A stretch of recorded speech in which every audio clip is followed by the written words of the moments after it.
Hello, everybody, and welcome to the Longbox Paradox episode 105. This is our special Thanksgiving episode. What are we giving thanks for? I'm not really sure. I guess for making it through the pandemic this far. So that far. Sounds right. And a cat. I am Dan at comic_chop_news and Instagram with my lovely, faithful co-host, Jennifer. Comics Will Break Your Heart on YouTube. Comic Books Will Break Your Heart on Instagram. God damn it, I was doing so well for weeks. And joined by our panelist and co-host from the Doonover at Cartoon Sid, and with Mars at That Comic Girl on pretty much all of your social media and your YouTube. I know one of them has one extra L. That's because Instagram won't give me the real one.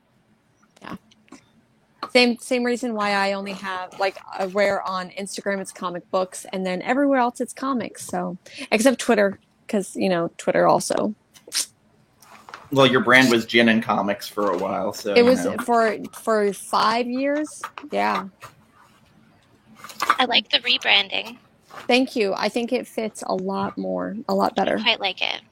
I'm quite proud of picking up Dune House Atreides issue 2. And then seeing something we talked about in the Doonover the last episode I'm like, I want to know what that Bene Gesserit breeding book looks like. And it's a scroll. It looks like hieroglyphics, does it not? Yes. Yeah. And it looks like it's printed out from a fax machine. Yeah. And of course I tag Spicy Dune. He's like, wait, what? Yeah. We're gonna try and get him on one of the shows for the Doonover. Bene Gesserit fax machine. Mm-hmm. I just see it printing out witches. Actually, that fits the Herbert motif though, because fax machines were probably almost on the horizon. They probably marketed them, and the little printer thing is probably like a Gamja bar that's been refurbished for use in their Bene Gesserit fax machine of breeding programs. On my brand of being wrong constantly, I was like, oh, it's Thanksgiving week. There's going to be nothing coming out. Boy, was I fucking wrong. Yeah. It was a big week. It was. And I mean, I ended up getting a couple of different variants. I got a couple of the local comic book store day variants. Yes. But so that knocked my total over $100. I know it's a big week when it's over $100, and but I mean, I grabbed a couple trades too, so it was $130, $140. Well, I couldn't walk out without the Something is Killing the Children #1 foil. I didn't get that. It's so one. pretty. I couldn't walk out without the Dune #2 foil. I couldn't leave that Ice Cream Man. Oh, the Ice Cream Man is great. I'm so excited. I didn't get a chance to read issue 20, so I was flipping through it, and I'm just really excited. It was a good issue. And then the magic cover for X of Swords Destruction, it's not Peach Momoko, but it looks like her. It looks so much like Peach Momoko, and it really does. This one is Peach Momoko. Yes. So this one is Peach Momoko, but this one isn't. So yeah, and I think it's crazy because last year there was a local comic shop day variant with magic on it. So I'm like, is this just going to be a reoccurring theme? Listen, I'm here for all of it. There was a Kitty Pryde one that the comic shop owner was like, oh, I don't know if I can sell that to you. I was like, why? He's like, well, it hasn't popped on eBay yet. I was like, are you fucking kidding me? And that's awful, especially when it comes to regulars that aren't going to resell it. They just want it. I was wondering. Oh yeah, Sid used to work near that shop with Gambit, so yeah, she knows exactly what I'm talking about. It's a really small shop, Mm-hmm. If it hasn't popped on on eBay before, you go by ratio. Well, if it hasn't popped on eBay before the start of the day, then it's probably not a hot title. I mean, it might ratio. be, but if it's 1 in 25, it's $25. When I worked at a comic book store, it was if it was on eBay before we opened up the doors at 11, and we had already gotten 2 or 3 calls about it, then it was a hot book. But if not, then I was surprised I got the local comic shop day books because he had those stashed, and I asked about him. He goes, "Oh yeah." It sounds, every time you talk about your local comic book store, he sounds like he doesn't want money and he wants to Oh no, he burn wants to sell them on his, eBay. well, no, but it just also sounds like he is not invested in his clients. You know, you can go ahead and sell on eBay all day, every day, but if go ahead and do that, close up shop. Like, I don't know what to tell you. It sounds like he doesn't want to run a comic book store. Do what Andrew's doing. Yeah. Yeah. Sorry, I've got a cat here who doesn't know if he wants to hang out with me or not. I don't know if you can see this little dude. Yeah, a classic conundrum. Yeah. So like always, we start with Ten of Swords because it's been something that Jen and I are kind of obsessed with our friend John's Comics, who did the Sandman episode with us, which weirdly became our most successful episode. Yeah. In a short amount of time, like 77 views and almost 1,200 minutes watched already. Insane. Yeah. Considering we were talking over each other and had audio problems nonstop. Yeah. It got sorted. I did eventually, but like at the beginning, like Melchor. Yeah. I keep fucking up his name. Melchor? Like his kept freezing, and then Gambit couldn't figure out what headset was working. Yeah, and I was having headset problems at the same time, so I'm glad people stuck with us. Yeah. It's like our normal things. Eventually, something good's gonna happen. I think it worked out totally fine. did. Hi, kitty. So the first issue of this was X-Men number 15. And it gave us a little bit of Cyclops, him like Mr. Sternness, a quiet council meeting, and the showdown we've all been waiting for, Apocalypse versus Genesis. I thought that this, I mean, obviously that the showdown between Apocalypse and Genesis was the end of the previous episode, or end of the previous issue, but it really came to a head and you see them like clashing. But I thought that it was really sweet with Jean, with, you know, Mommy and Daddy Cable being like, we need to go rescue our My boy. boy's hurt. My boy. We can hear him just crying for us. So I thought that was kind of cute. I gotta rescue my fuckboy son. Yeah, fuckboy Cable's in trouble. So we gotta go. And basically they kind of take their plea to the council, and they're like, hey, this is, you know, what we know we need to do, and we're willing to risk it all to go save our son. I also like Kitty. Fuck yeah, I'll go. You can't go through the portal. Yep. Bitch. Damn it. Yeah. So that was kind of spectacular. I wish that we had gotten more of her, but you know, it's not necessarily about her in this, but you know. I stan Kitty so much. She like since I was a young boy, she was always like my age, so so the fight with them was interesting with Apocalypse and Genesis, like and the Annihilation Mask. Yes. Because the Annihilation Mask is a different separate entity than oh my goodness, I'm blanking.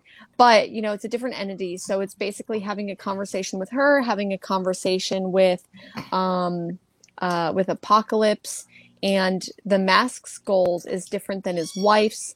So that was just incredibly interesting. Yeah, when she's like, "You're weak, yield," and he's like, "Nope." Not to fear, not to doubt, and not to love. And then I never thought I was going to have like an Apocalypse story where I actually get emotional with him, like ever. For sure. And I don't necessarily want to spoil anything because I don't think that Mars and Sid are reading it, and I'm not sure about our viewers who are reading it. However, this story wrapped up really, really quickly, much quicker than I thought it was going to, and it was heartbreaking and beautiful at the same time. I still can't figure out if Saturnine's the villain or like chaotic good, chaotic neutral. I think chaotic neutral is her brand. Speaking of parlance for Sid. Yeah. I was going to ask you guys, you've probably covered this like a million times, but does one need to read the other ongoing X titles right now to read? The only one I would recommend Power reading would be X-Men 12. Yeah. Because that like started telling the story of Araco, this other world that's connected to Krakoa, Okay. or was, and got split. But you could literally start with X of Swords creation and just read this as trades, and you'll be fine. Mhm. The last thing I read was last year, like the House of X, Powers of 10 stuff. Yeah. I would say you wouldn't necessarily have to read the House of X, Powers of X stuff going on. It helps establish the world, especially if you haven't jumped back into X-Men in a while. But I still think that if you have a basic knowledge of the characters, the story does a really good job of explaining it. I think that one thing that I would maybe recommend is I would recommend reading Cable, just because seeing Cable as a fuckboy is entertaining as hell.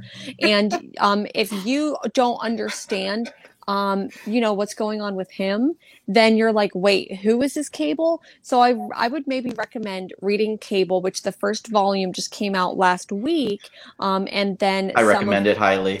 Yeah, so some of them, do continue into this. So I would recommend reading Cable, but I would recommend it as a standalone title because it's fun. He's also banging all the Stepford Cuckoos, and he keeps getting their names wrong. Yeah. I'm sorry, he what? Yes. I think I love him.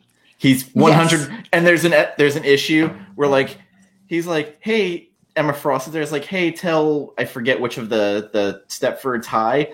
And she's on a horse. She stares at him, and she goes, like, I know this fucking game. Knock it the fuck off, Summers boy. Like, That's stares him beautiful. I down. love It's it. awesome. So, just to clarify, so one could potentially just read Cable 100%. and Just X of Swords The sword. Ten of Swords Ten of Swords when it comes out as trades. Like, it'll probably be 2 healthy sized trades, I imagine. It's Okay. going to be, I would imagine that they could even do, because the House of X, Powers of X is a pretty thick Stay Puff. volume. I could see them doing 2 of those, maybe 1. However, I was when I went to my local comic book shop, Books with Pictures, they did say that they had every single one of them in single issues. They may have like second or third printing, but they had every single issue in stock. It could be a variant, it could be a different printing, except one. I don't know which that one is, but they had every single one available if you go to Books with Pictures. Also, like, Magic gained like big personality in this in certain issues where like she walks into like this dinner happening and she was like, man, this is like oh god, what the hell is it? Medieval times except shittier. So Magic is sassy. It's very sassy. I've heard you reference that a couple times now, but I didn't have the canon knowledge. And there's some interesting characters on the other side. There's like a giant crocodile creature that she's always fucking with. Pog. I'm into it. Hell yeah. She made them play pin the tail on the pog. Kinky. Yeah, like, because there's this character called Iska the Unbeatable. And she's like, you can't win at everything. So they're like stacking wine glasses. They're playing like pin the tail on Pog and Wolverine. There was a whole bunch of other things. And they also in this, like, there's this character Iska, and like basically they're like, as long as she's on the field, you may die. Like, you can't beat her at anything. Hot. Cool. Cypher got married. Thank you guys for giving me like kind of an easy end to it, because I really liked the like House of X, Powers of X stuff that came out, and then after that it just branched off into so many things. And at first I tried to keep up with it, but it is really hard. Like, especially It's got East of West vibes. This particular one has big East of West vibes, especially with Apocalypse's awesome. wife Genesis. She That's reminds me of rad. Mal. Oh, sweet.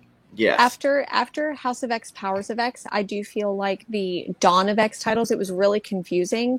It was kind of interesting how they did the trades because there was Excalibur, Hellions, Marauders, all of the different titles, and then so you could read each individual title and just read that one, or they were collecting them in the Dawn of X series. So like the Dawn of X Volume 1 had like one of each of them. Like, Oh. and so it was really confusing. And I think that you could, like I said, you could go and you could read one title individually, or you could read all of them, but reading all of them is just a lot. And there were some that I just didn't enjoy. So the Excalibur issue was pointless overall, like, Yeah. But the Ten of Swords destruction. So I was so happy that pointless issue of Cable came back to mean something. Yeah. Because he's the fool. And Saturnine, like, basically, like, hey, idiot. Like, tells him what he says, oh. And he's like, fuck boy away. Hey, mom. Hey, dad. So he kind of inadvertently saves everything, sort of. Apocalypse, though, like, gets a happy ending. Not in that way. Not a like happy ending, but I think that it was a satisfying ending. Yes. I knew that there was going to be an ending like this. I wasn't exactly sure how it was going to end, I or thought if they it were was going to going kill to. each other. Yeah, I thought that it was going to like literally end in like bloodshed and misery, and it didn't. I don't He want to walks spoil off too with his much. family. I don't want to spoil too much, but we do get a nice ending. But really quick, I want to go ahead and do a quick giveaway for people who are in the live chat in the comments. I've got some, and you all, if you want to participate in this too, on Why are here. your boards gigantic? Why are my, it's because these are tiny little, they were previews from a couple years ago. They were like free comic book day giveaways, but they're smaller. Almost like little ash cans. Yeah. So I've got, and these are all from Dark Horse. So I've got American Gods. I've got Legend of Korra, and I've Hell also yeah. got Aliens Dead Orbit. So I've got like little mini copies of them. So I want to go ahead and give these away. And I asked for, since we're talking about, X-Men, I'm going to give away to someone in the comments who tells me who their favorite X-Men, favorite mutant, favorite character. If you want to go ahead and comment and let me know, I'll go ahead and randomly pick someone in just a few moments. Hello, Hack. Hey, Hack. So yeah, I'll go ahead and this will be my first giveaway. And I'm definitely, this is going to be a super loose giveaway because I tried to do like a fancy spinner one and it didn't work. And feel free to stick around because I've got tons of other stuff. And you can win multiple things. So this is going to be the first one. Who needs Thanksgiving when you have Jen's giving? Oh, Am I right? Truly. thank you. She's drinking. You know it. Sponsored by Truly. I saved What the this fuck one. is that? So it's like a hard seltzer. It's like White Claw, but White Claw tastes more It's more winey White than Girl. this. They're all kind of like basic White Girl. But I saved mango. I've been sipping on whiskey earlier today. Oh. So I've been doing that, and I've also taken a couple edibles. So I'm also on that. But then now I'm kind of winding down with Truly. I'm fat tired. Excellent. Quick anecdote. Hard seltzers is one of those things that like popped off after I left America and like became a thing while I was away. So I've never had one. And when I was abroad, I've just like I saw like so many memes about like White Claw. yes, White thank you, Claw. White Claw. Like, and I feel like an 80-year-old woman. Like kids these days with their hard seltzers. I have no idea. I know nothing. Just like Jon Snow. Wait, what are you guys drinking? Fat tire. I'm drinking Space Dust, of course. I have a very dangerous thing. I was telling Jen about this before we went live. It's called a Buzzball. It I've is seen those. literally 15% alcohol, and I have Yeah. 2 of them. So by the end of this, I think I'm going to be pretty far gone. Lit. For people who just entered, Jen is giving away couple of ash cans. We're going to call them ash cans. List your favorite X-Men character. Yeah. And Jen will pick from the comments for this first giveaway. We'll give it a couple more minutes. Yeah. And, you all, like everyone on the chat here can go ahead and do this as well. So anyways, and these are all from Dark Horse. So I've got Legend of Korra. I've got Aliens Dead Orbit, and I also have American Gods. They're just, that's why they look, because they're tiny. They're kind of cute. So that'll be the first thing. Oh, by the way, I went in all hyped to get that Dr. Aphra Jen Bartel, not realizing it was a 1 in 25. Oh, it's going for double ratio because nobody orders that much of Dr. Aphra. Yeah. No, I'm pretty sure that when I forgot that Dr. Aphra is on my pull list, and when I went into the shop, I'm like, man, did I grab Dr. Aphra? Man, I don't see it on the shelf. I'm like, shit, I missed it this week. And I'm like, oh, it's in my pull. And I'm probably one of like 2 or 3 people at the shop who actually get it. But I do enjoy Dr. Aphra a lot. I want her to have a TV show so bad. Like, listen. Did you hear? Disney, no, did you hear that someone who just popped up on The Mandalorian might be her? I don't think so, because I've been watching The Mandalorian, and there's nobody that's popped up that... There was an actress on there they think is her. Need to. But we don't know, so people are speculating. I'll put it that way. And by speculating, Darth Vader #3 started going berserk on the aftermarket. Why? Because everybody thinks she popped up. I'm stupid. Okay, listen, I'm 3/4 of the way through a Buzzball. I'm not functioning properly. But that is a book that I want. Oh my God, I want that book so bad. Yeah. I've got the variant and I got the She's so great. Like, she is probably one of the best Star Wars characters. Yeah. Well, the weird thing, I bought it to spec, but then I'm like, I actually like this character. I'm keeping it now. Yeah, so great. It's a certain number. Mm-hmm. And happy Thanksgiving to you as well, and everyone else in the chat. For sure. I call it Tofurkey Day, so happy Tofurkey Day from your token vegan. I call it our one supposedly good day with Native Americans that we celebrate, like, supposedly good day. Allegedly. Little asterisk, that's kind of like just a cute little history that, like, revisionist Native Americans and indigenous people suffered at the hands of the colonizers for a very long time, and still experience extreme inequality because of colonization. And we actually never did have a really good Thanksgiving. We never know when the first Thanksgiving was. We got 2 comments. Yeah, it never happened. Yeah, it never happened. It's not a thing. Speaking of, I got to ask you, Jen, did you read Philadelphia? Did you finish that in your pile? I totally did. Yep. Okay, we'll talk about that later. We'll talk about that. Also, congratulations to Rodney Barnes, our guest, who he submitted the pilot episode for Philadelphia, Sins of the Past, or Sins of the Father. And he also agreed to come back on after Arc 2 to talk with us, because Jen really wants to talk to him about his little inclusion of Angela Davis. He was one of my favorite people, or my favorite authors, revolutionaries. I absolutely love Angela Davis.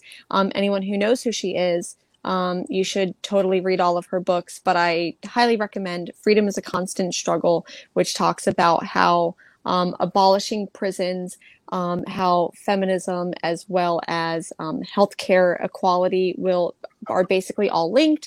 So yeah. This is me getting drunk talking about Gambit. politics. I can't believe Gambit's your favorite Gambit. He's totally allowed to comment. Okay, I'm gonna go ahead and I'm gonna try to use a random name picker. Come on.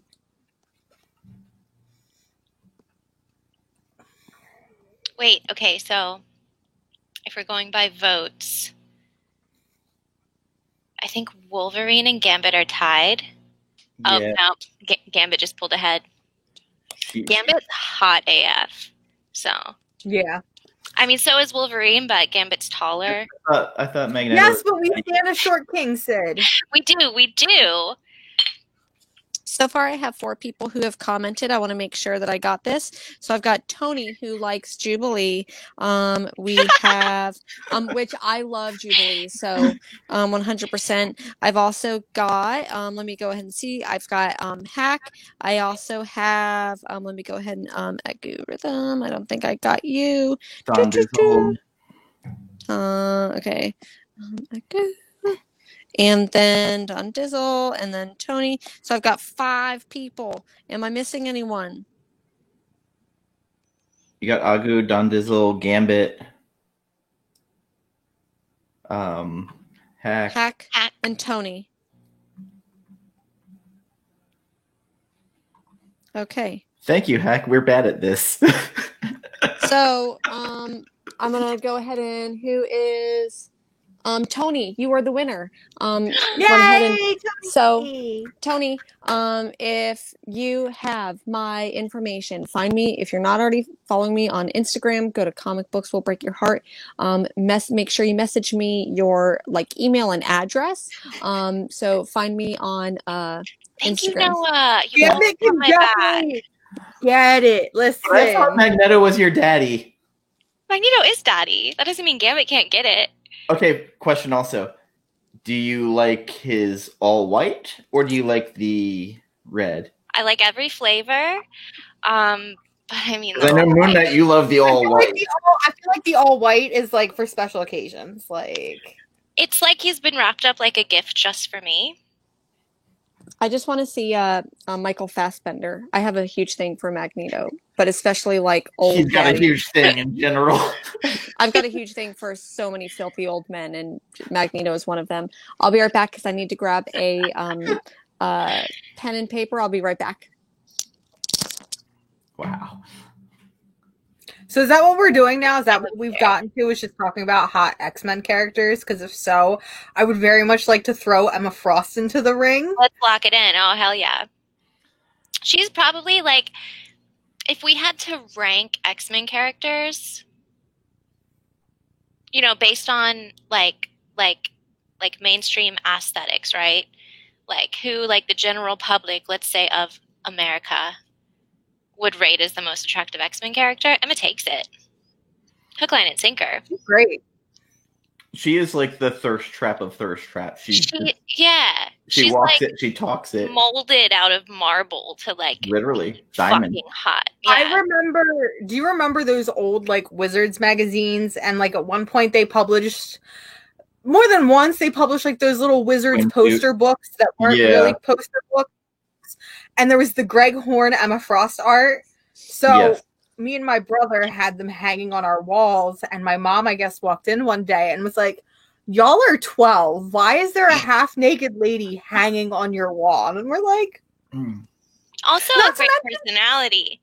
Well, yeah, but it's just the Greg Horn art in particular is very gratuitous. For me, Emma Frost didn't really become a character for me until the Grant Morrison run, where he kind of fleshed her out a lot more, where she got that thirst for Cyclops, and even she was confused by it.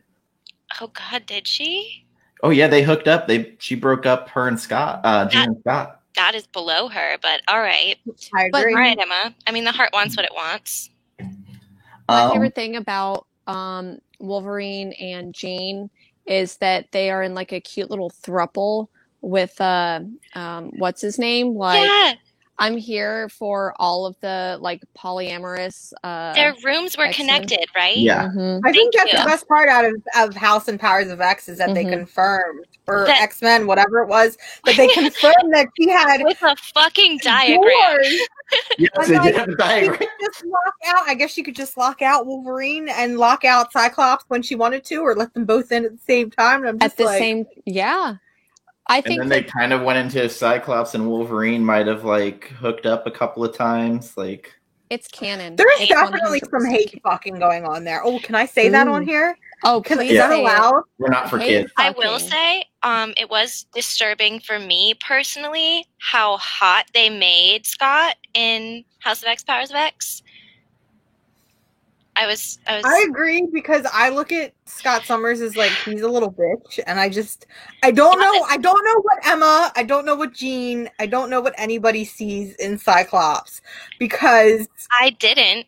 It's fun. Like that's not any fun. I'm sorry. All right, Maybe let's get into this. No, I have to say this. Maybe his dick game is just really strong. Oh, I never thought about that. His thigh game was out of control in those comics. That's what it was for me. I was like, who drew these thighs? And like, is it legal that I feel like it's not. Scott Summers, please. But can we please flash up that comment?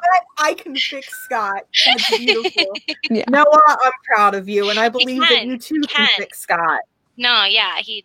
Okay, let's get into it. What's our top 3 thirst for X-Men? Who wants to go first? Okay, Magneto, Nightcrawler. Fuck, this is where it gets hard. Gambit. Sorry. Jen? Very basic list. Magneto, Magic. So does Magic confuse you because they aged her up where she was a child and then all of a sudden was like... I don't want to talk about it, Dan. Dan, shh. We don't talk about that. This is just something like... They fixed that lately. Yeah, she's to me, she's older. Like, you know. Like 21, 22. Well, okay, maybe not 21, 22. That's still a baby, but... And at least old enough to drink. And buy her own booze. I'm going to have to maybe say Kitty Pryde, maybe Magic, maybe Magneto. And like all at the same time, please and thank you. Damn. Now we just hit 300 all subs. At the same time. Yay! Woo, thank you, everybody. Dan, what's your top 3 thirst trap? I need. Yeah. So no spoilers here. It's always been Kitty Pryde. She's been like the love of my fictional life since I was a kid. We know. She's my Erlon. I saw that look. My number 2, Magic. It's the sass. It's the crazy bit of her. And my third, it's the sword. My third is going to be a weird pick here. It's Psylocke, but not the Asian Psylocke. But that's not a weird pick. Pink-haired Psylocke from when she first appeared, where she was just a telepath. Like, I just had a dirty thing for her. That fucking tracks, yeah. Any Psylocke, I think. Thirst traps, X-Men thirst traps. So I'm actually fairly new to this because I never really read X-Men. Check out Hack's channel on Saturday, please, since he's been coming in and supporting us. Ooh, all right, John, you. Yeah, but he's not wrong. You're not wrong, John. What were you saying, Mars? Thirst traps for me, definitely Emma Frost. Like, listen, Miss Emma, Emma, please step on me. Thank you. Wolverine, because we stand a short king, and he's just great. And then I want to take it into left field because I feel like if I say Magic, that's cheating because we already have 2 for Magic, and I don't want to fight for her. So I'm gonna say Polaris because she's cute. She's got daddy issues, and I think she's cute. She's got daddy issues, and I think that I don't want to say change her or fix her because there's nothing to fix. Also, yes, Colossus, himbo icon. Jen, never mind. I'm the himbo queen. Virginia, we need her take on that. Yes, I'm going to switch Polaris out for Colossus, please and thank you. Thanks, Noah. Valid switch. Yeah, thanks, Noah, with the backup. My next, so I just put in the comments. I want to go ahead and say it. So I want the commenters to post on who their favorite comic book crush is overall. So it can just be any comic book character forever. And I want us to vote. We're going to vote on who the winner is. Wait. What's the forever? What? Like out of everything, like out of comics, period. Yes. So we'll go ahead and pick in the comments who, and this could be anything. Oh no. I have a legitimate question. Yes. Is it cheating if I say everyone from Saga, from Prince Robot to the Stalk to the Will, to Marco. Alana's not that cute. Valid and reasonable. Yes, she is. I see it, but I think she's just pissed me off too much. But Prince Robot, listen, can we talk about the best panel in all of comics? You're hitting her right now. Did we just become best friends? Prince Robot, listen, hear me out. That one panel with Prince Robot in his drop-down sweatpants, and you see the I already know. Mm-hmm. We stand. All we Saga stand. can get it. We stand a transgender synthetic TV person. Yes. Also, Noah, I think me and you need to become best friends. I really think that we need to become best friends. Me and Noah have been connecting all night. I think me and Sid, it's me, Sid, and Noah just connecting all night. Yeah. Oh, yeah. Dan is like all ready to just like leave us to our own devices. Oh no, I'm really thinking hard about like who is my all of comics. Like, I had like an instant answer, and I'm gonna have to just go with that. And it's like horribly predictable and terrible, and not a monster at all, which I'm ashamed of. But you got to go with your roots sometimes.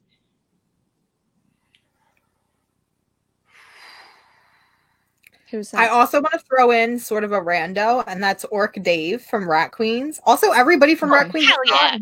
But Orc Dave is like King Himbo. I love him. Absolutely. And also, sorry, Jen, but the fucking Mud King from Seven to Eternity can get it any day of the month. Any day of the week. I knew Noah was going to chime in with the Rat Queen. Noah's great. No, I was like counting down. Dizzy Cordova's a good one. I would not have. Wait, why am I raising my hand like I'm in class? This is so stupid. I'm so That's dumb. Okay. You're a good student. Shit, what is her name? Lucy. Lucy from Wicked and Divine. Listen, that's the best part of that whole book. Everyone from Wicked and Divine. Everyone from Wicked and Divine can just get it. Absolutely. Okay. Oh, fuck. Lead Dent. Oh, no. Monster Man. I feel like I've got to go with my instant answer. The Mud King from. No. Is this top 3 or just top 1? Just your number 1. If we had to like peel back the layers of like who I am as a person, my answer is Jesse Custer from Preacher. I realize that that's really basic. He's a white boy, and I'm sorry, but he's my white boy. Okay. I feel like I'm having a really hard time. I know that I kind of put up the question, but I'm having a really hard time with this. I want to say like Big Barda. I want to say Big Barda. I want to say, I do also want to say Swamp Thing though. Like I would 10 out of 10. I would fucking smash. I would personally rail Swamp Thing and also simultaneously get railed. Is that a thing? By Swamp Thing. You gotta eat that fruit. No, seriously. Now that you said Big Barda, can I change my answer? I want her to, you know that, and somebody drew this image too, but you know that image, I think, oh God, I'm going to hell. I think it's from that porn where it's the big lesbian holding up the little lesbian. That's what I want Big Barda to do to me. Yes. 100%. Dan is just like, why the fuck did I let these people on this stream? What have I done? Now I'm having an existential crisis. Here's the thing is that Dan and I's first stream together was the Dune Over, which was almost a year ago, actually. No, it wasn't the Dune Over. It was the Dune sci-fi movie. Oh, sorry, it wasn't the Dune Over. You're right. That so it was dude who fucking betrayed me. Yeah, so it was the first Dune stream that we did. And I'm obviously, like, I don't know, I talk about this shit all day, every day. I think about it. Like, this type of stuff lives rent-free in my head. And then I remember we were talking about Dune, and then I was like, I think I just kind of threw the question out there. I'm like, what's the Dune porn parody gonna look like? And I don't know if he was prepared for that answer, but he still, invited me back. I had it right away. Poon. I'm gonna go with Dong. Poon and Dong. Looking for wetness in the desert. Wow. Yeah. Listen, you got to find a tagline somewhere. So I'm impressed. There are a couple of comments in here. I don't know if you want to bring them up, but the first, okay, yeah.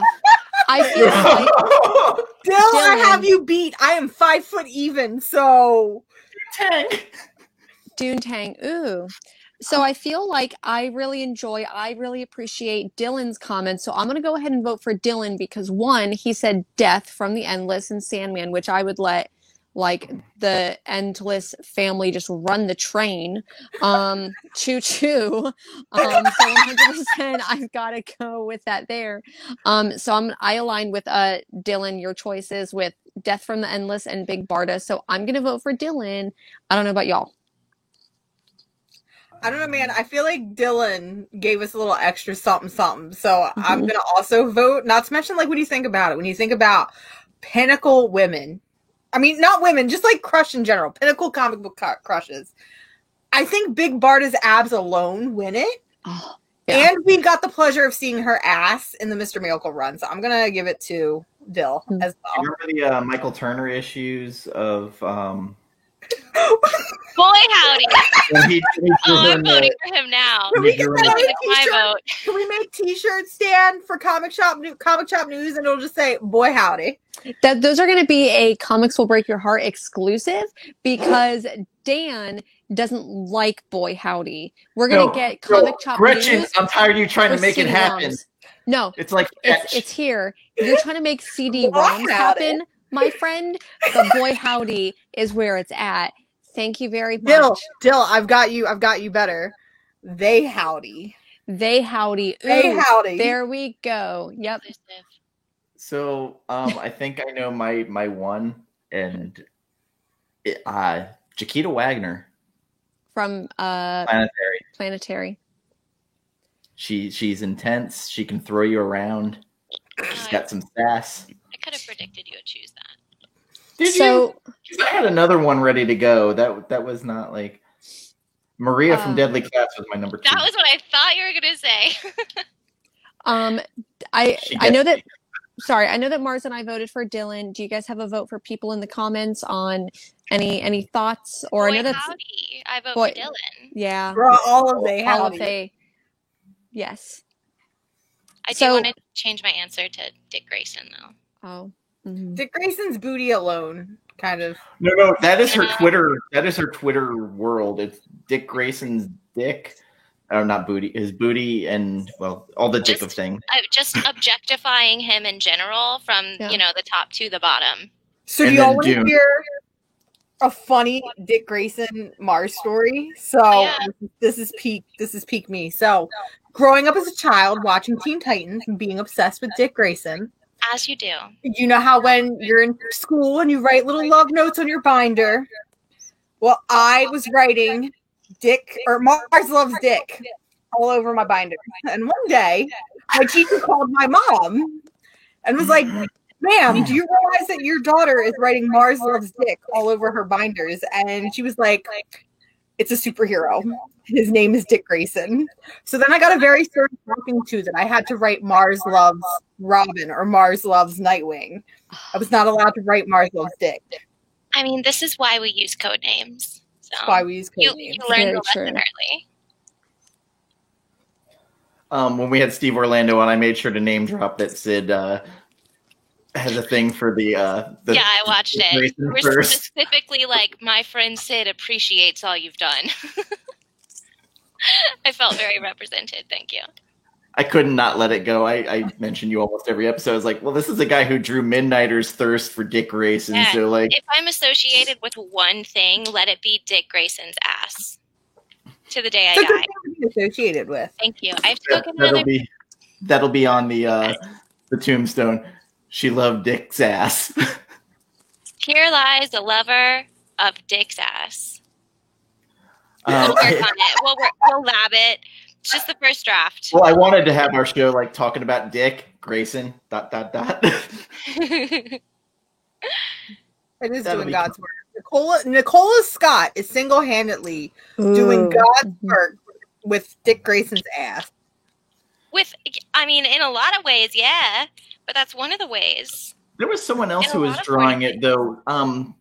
The artist who was doing it during the Kyle Higgins run, and whoever drew it, was it Burnham or who did it I during don't the remember. Morrison run would be at that girls' school for when they're like, look at that ass. In Grayson, you mean? Yeah, yeah. Okay. Yeah. Yeah, when he does the fucking gymnastics for the It was teen Michael girls. Janin. Yes. True comic fan service. Because the girls are like, look at that. What is he doing? And it's just like there's like a full double page spread of him going over like those uneven bars or whatever. Now you got me thinking about, I said I wouldn't do this tonight. Oh, Jen. It's got me thinking about that Tom King page that Michael Janin did. Listen, Dan, I'm just talking about, we're talking about Michael Janin. It just happened to be in Tom King's run when he's doing the one-armed pull-ups in his fucking underwear off of Wayne Tower. That alone is the greatest comic book panel that we have ever been gifted. What? You didn't like him with a Tom Selleck mustache doing one-arm push-ups with fucking Selena on her back? Very hot. But if I had to pick Mikkel Janin or Michael Janin over Clay Mann, I'm going to pick Michael Janin because I think he draws more beef. I really do. More fan service. Give us what we want. Sorry, really quick. So I just went ahead and put in the comments. The next giveaway that I'm doing is going to be, let me go ahead and, sorry, I got a couple things that I wanted to give away. Okay. So the next thing that I want to give away is a copy of Dune #1, #2. And I'll go ahead and throw in the foily version because I got 2 of those. I'm going to give a foily boy away of Dune #2. So it's going to be these 3 things, and I just dropped a link in the comments to our Sandman episode that we did. I'm going to pick from the comments in there. So literally just like comment anything. You can say like giveaway, you can say like whatever you want to comment. You could just literally just post an exclamation point. Just go ahead and comment on that video. And then yes, Kevin, this is chaos. Yes, this is literally our brand, is chaotic neutral, chaotic evil, chaotic good, all of the above here. So I'm giving away these. Go to the link that I posted in the comments, and in a few moments, I'm going to go ahead and pick from a random commenter there. Comment whatever the fuck you want. Comment about Duke Leto Atreides. Yeah, it doesn't have to be Dune related, but go ahead, and I've got these for you too. So that'll go to the next person. I'll be back, guys. I don't know what horchata is, but I am digging it, and I feel great. It is a wonderful, wonderful drink that's like milk and booze and caramel and like spice. So good. So good. So when we did the stream Sunday, I made sure that we talked about Karen Berger and what she meant to Vertigo in DC back then. Like she literally spearheaded and created Vertigo, and Warner kind of like unceremoniously let her go eventually, and now she has Berger Books. If there's anybody in the world I have faith in that might make Berger Books pop, it's her. She knows how to find talent. For sure. Berger Books does right now Invisible Kingdom. Invisible Kingdom is so good. Yes. Absolutely loved it. Got a lot of like those sci-fi spacey vibes. I believe it was volume 1 that actually won an Eisner Award, or volume 2 won an Eisner Award this last year. She also did, there's a couple other things. I know I've got a couple of Berger Books. Berger Books also did the Matahari comic. Oh, yeah. They did that one. But spiraling back to Invisible Kingdom, I'm so mad that book, I feel like that's one of those like hidden gems that people don't talk about. I feel like that should have been the next saga. I really do, because between just the world that they created and Christian Ward's art alone, Christian Ward is probably one of the best artists 100%. In modern era. If we look at Invisible Kingdom, if we look at his run on Black Bolt, if we look at some of the covers he did for Red Sonja, that hurts for me to say because of how we feel, but yeah, Christian Ward is so fantastic. And I haven't gotten to read volume 2 yet, but like volume 1 alone, like I said, it felt like it had Saga in mind when it was being created. It really did. I got a lot of, and I know I bring it up all the time, but I feel like, and I do not say this lightly, but I feel like it has so many Dune vibes to me. Just the big epic, and I think that it could have been so much bigger if it would have been able to live on a little bit longer. Paul Pope's another artist I think does not get the appreciation he deserves. No. And I think I think that he's definitely like one of those that's like a hidden gem, For or sure. maybe a little bit obscure. Because Steve Orlando, when we had him on, we were talking about underappreciated artists, and he was like, Riley Rossmo, people are sleeping on him so much. And then David F. Walker was another one. He was like, just people don't understand how good he is. And then Tradd Moore. Tradd Moore, oh my God, his style in Brave New World specifically is just, it's so vibrant and it's so stylistic that it's like, when you look at a lot of like big, I mean, you don't see it as much with indie books, but when you look at a lot of the big 2 books, it feels like it's the same kind of art every time. It's like if you open a Batman, a Superman, a Wonder Woman book, and you're not opening up on one of those characters, or if you're just opening up on like a side character, you wouldn't be able to tell what book it is because everything looks and feels the same. So when you have these stylistic indie books, and like, for example, like this week, what is it, Kaiju Heist? I don't know if you guys... Kaiju Score. I don't know if you guys read that yet. Well, the story wasn't my favorite. The art and the character design, I really like how some of the figures are drawn, and that really is what like pushed me to finish it. I 100% like all of those statements. I 100% agree with. I feel like at the end, I couldn't tell you what character that I really enjoyed at the end. Like if I connected with the character. For anyone watching who doesn't know, and Aftershock has been doing some really good comics. They do Lonely Receiver, which I love. They do Relive. So. It's not like We Live. This story is basically there is, and maybe, you know, because I'm full grown, I'm from Florida, not there anymore, but basically a whole bunch of, like these, fish end up migrating around Florida, and these big kaiju monsters love these fish, so they're going to go to Florida to like the migration patterns. So they're expecting this big kaiju monster to attack, and this other group is completing an art museum heist or something like that at the same time. So I thought it was such a great concept. It didn't connect with me in the first issue, but I loved the artwork so much. Like it was so kinetic and very like the way that it moved. I really did enjoy that. So I'll definitely be picking up at least issue number 2, or if not, definitely the trade. But this Kaiju Score was really good. I think for Kaiju Score, I think for me it's definitely a trade weight. However, one of the things that I really appreciated, and I know me and you talked about this when we did our stream, like We Live, it had these really cool in the back, like, what do you do if there's a kaiju attack, and kaiju myths, and like what you should bring with you to be prepared. And I'm not wondering if, because We Live number 2, unfortunately and sadly, did not have another one of those like Fallout inspired blips or whatever we want to call it. I'm not wondering if maybe they're doing this for a lot of their number 1s.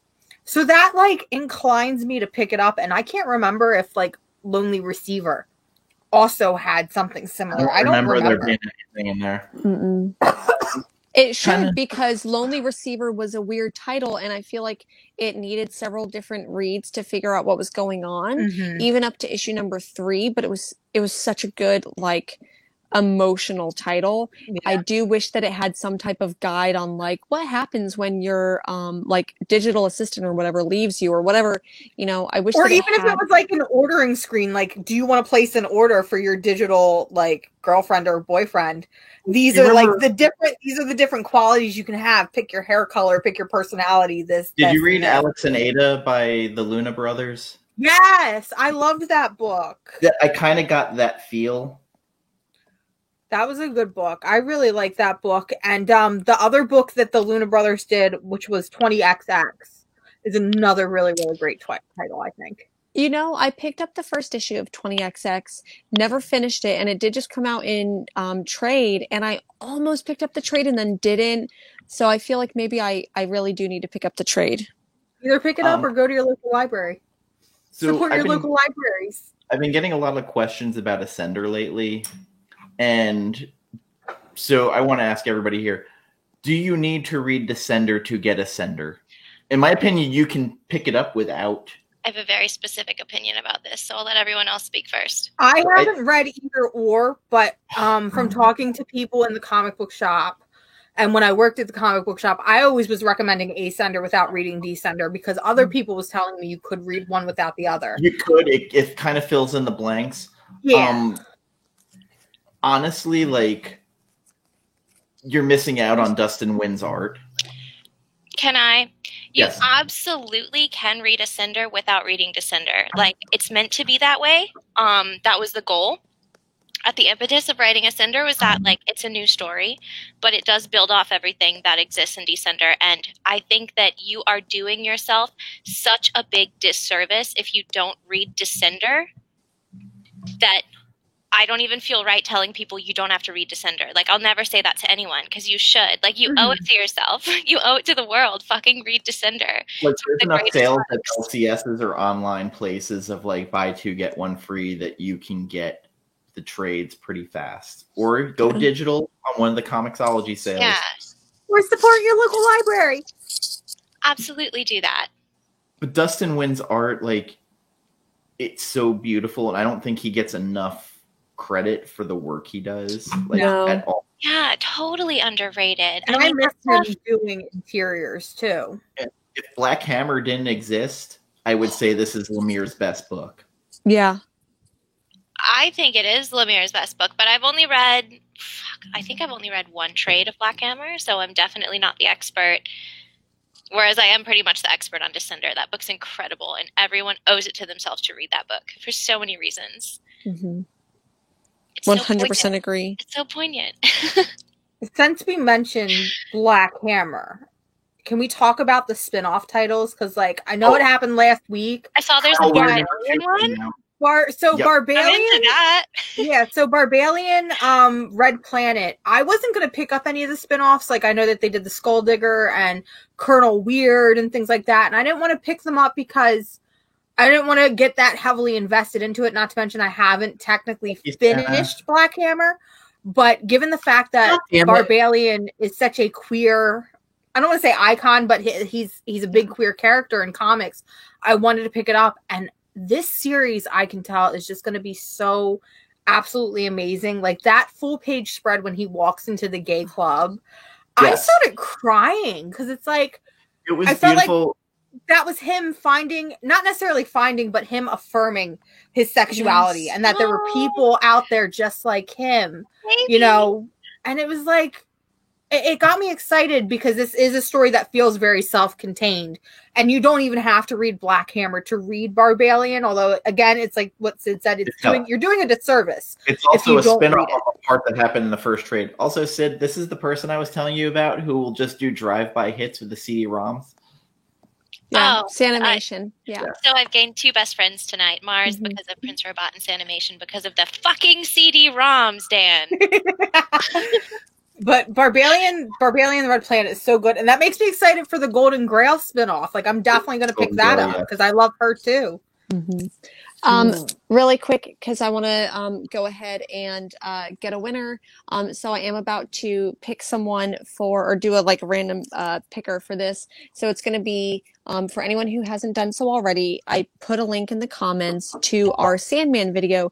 Go and comment literally anything that your heart desires. I've got Dune #1 and 2, the A covers, and Dune #2, the Foily Boy cover. You've got 4 comments. I see. So there's a couple there. I'll go ahead and pick from them in just a moment. Literally go and comment anything, and I may go ahead and I'll go ahead and pick a winner. But I just wanted to go and say that really quick because I'm about to pick a winner.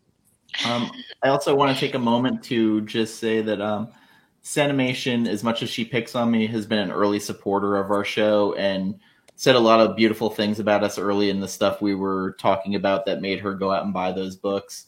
So as much as you pick on me, Santa, I thank you for everything. And go check out her channel and all her Asian cinema movies she does on there. Again, you've been an awesome person with us, and I appreciate it, Santa, and I will overlook your constantly fucking with me. Treat yourself to a nice CD-ROM, Santa. On us. John, it will never end. The Dune talk will never end. It's always Dune talk. It's always time for Dune. that. It all comes back to Dune always, because Dune is so revolutionary, so amazing. John, if you haven't caught up, Dune is like the character archetype for like science fiction. If you haven't watched lately or read the book, there is some sweet furniture talk that goes on. Like, we found out that's the core of the Dune universe. We'll never recover from the filing cabinets. Now never. We're down the, office organization furniture hole of Arrakis. Never to emerge. Why had we not talked about chair dogs? Because we don't have the time, Jen. We're not on that book. If we make it to Heretics before the movie comes out, we have a problem. Okay, if we make it to Heretics? Yes. I really just want to explain this to anyone who is watching. I know we talk about Dune a lot. We do a weekly show. We've been reading about Dune. We've been going like a couple chapters. Every single week we've been reading this. One week I caught some random ass comment about filing cabinets in a world where we have folding space and spice and monsters and everything. And we were like, oh, what's going to be the next thing? Okay, we're going to have like chairs, and we're going to have tapestries, and we're going to have rugs along with the filing cabinets, whatever. And then literally it was like 9:30 at night, and I'm like, wait, what about chair dogs? And for most people, you would think that a chair dog is just like a lap cat, where it's a dog that sits with you on a chair.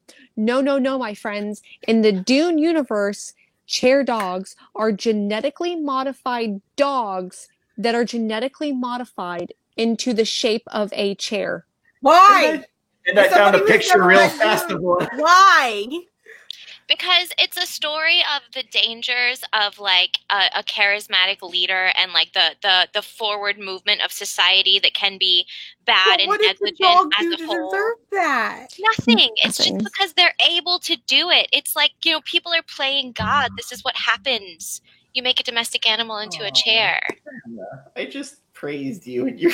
Oh my God, she's a genius. A signed CD-ROM giveaway. I'm sure you have one in the house. Okay. I'll let you pick one when you get here.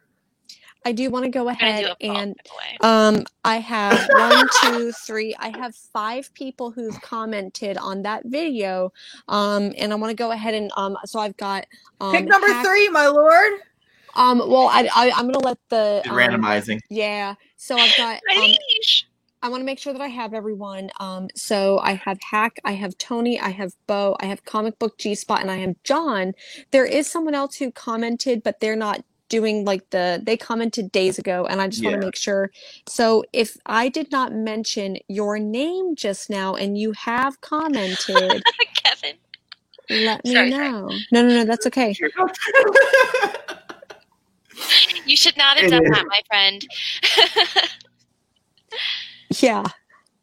So this is why we talk about Dune is because of chair dogs. Okay? I'm gonna Google. Wait, because I have no experience with Dune. I'm going to Google chair dogs right now. I haven't had a single conversation with either of you for the past 6 months that hasn't like circled back to Dune at some point. Yeah, because we're nerds. Are we okay? No. What the fuck is this? Yeah. What is this? I'm sorry. For anyone else watching, don't Google it. Just wait till you move into it. It's like, hey, did you see this video that someone did? Hold on, let me look at that. Why would somebody? About if the God Emperor is right. I was really excited for Dune, but if this is a big part of Dune, I want nothing to do with it. So that is like the Dune that only us horrible nerds from like the deep dark trenches of the internet. That's how far into Dune we got. We got like fully all the way down into the fucking tunnel. You don't have to read that much Dune. You can just read the trilogy. I do think you should read all of it, and you should suffer through the chair dogs with the rest of us. Did you see what I tagged you in the spicy Dune meme? Yeah, I didn't respond on purpose because I don't like being hurt. Thank you. Trying to have a good day. With the Honored Matrix chasing. I missed the segment of the show where we were talking about comic chasing book tag. So I want to go ahead. That one I posted today. I tagged you in. Sorry, so I've got 5 names. I want to go ahead and really quick here. So I've got Hack, I've got Tony, I've got Bo, I've got G-Spot, I've got John, and I'm going to go ahead and let the internet pick the name, whatever it says here. Comic Book G-Spot. Okay, Yay! cool. So message me on Instagram and let me know your address. I've got these here for you. So because we love Dune so much, I do have number 1, number 2, and then a really special foily boy for number 2. I'll go ahead and send these to you. Send me your address on Instagram. Sorry. Let me find my little post-it note here. So organized. You know what you could use, Jen? Like a nice filing cabinet. A filing cabinet. That would actually be a really good idea for like my insane amount of comics. You would think that like I could just have a filing cabinet for all of them. Display them. You need them strewn about. That's true. Give my win to Sanimation. You got it. I'd be more than happy to do that. Sanimation, or if you know, I think G-Spot, I think that if you know her address, send it to me and I'll send it to her. Even though it's international, let's do it. Cool. I do have a couple more things to give away. Maybe you guys can tell me any idea that you have for how to pick people. I've got 2 more things. So I'm going to do Dune number 1 and Once and Future volume 1. Ooh. So both of them are Boom, Dune by Boom. Once and Future, Dune, Boom. So let's think of a way that we can give these to folks. If you have an idea. Once in Future, I think we should do something Kieran Gillian related. Either favorite Kieran Gillian story or we should go Die related and either your favorite Die character or bonus points. What would your character be in Die? I was just going to say, what class would you play in Die? Yeah. I think a lot of people haven't read Die though. Sad face. Read Die. If anyone is familiar with D&D characters, maybe comment. Yeah. No, like that works. A class. Tell us your D&D character. Tell us your favorite class. Tell us your favorite class. Tell us your class. If race is, race, your alignment. Tell me, and this could be yours for the low price of me knowing your secrets. Yeah, tell us all your naughty D&D secrets. Yeah. I think you should host at one point. I've been meaning to text you on this. I think you should host a live D&D session. I would love to do this. I call PC. Okay, I love to DM in so many ways. I will be a DM for anyone who wants to do this. Please, I want to play D&D. Yeah. Let's do Dungeons and Dragons. If you don't know what D&D is, it's Dungeons and Dragons. Because we're a bunch of nerds. We don't just read comics. We play Dungeons and Dragons. We're talking low the show, guys. If we're talking about... Okay, let me just get on my fucking soapbox for a second. You know, that tracks really well for you, John. That's best. I love that. Yeah, Noah, let's hear it. So I'll start with Die, because I think it'll be fun for all of us, like the 4 of us here, to say what we would be in Die. I was just talking about this on our stream for Sandman the other night. For some reason, we were talking about this in the Sandman stream, but I would go 400,000% Neo.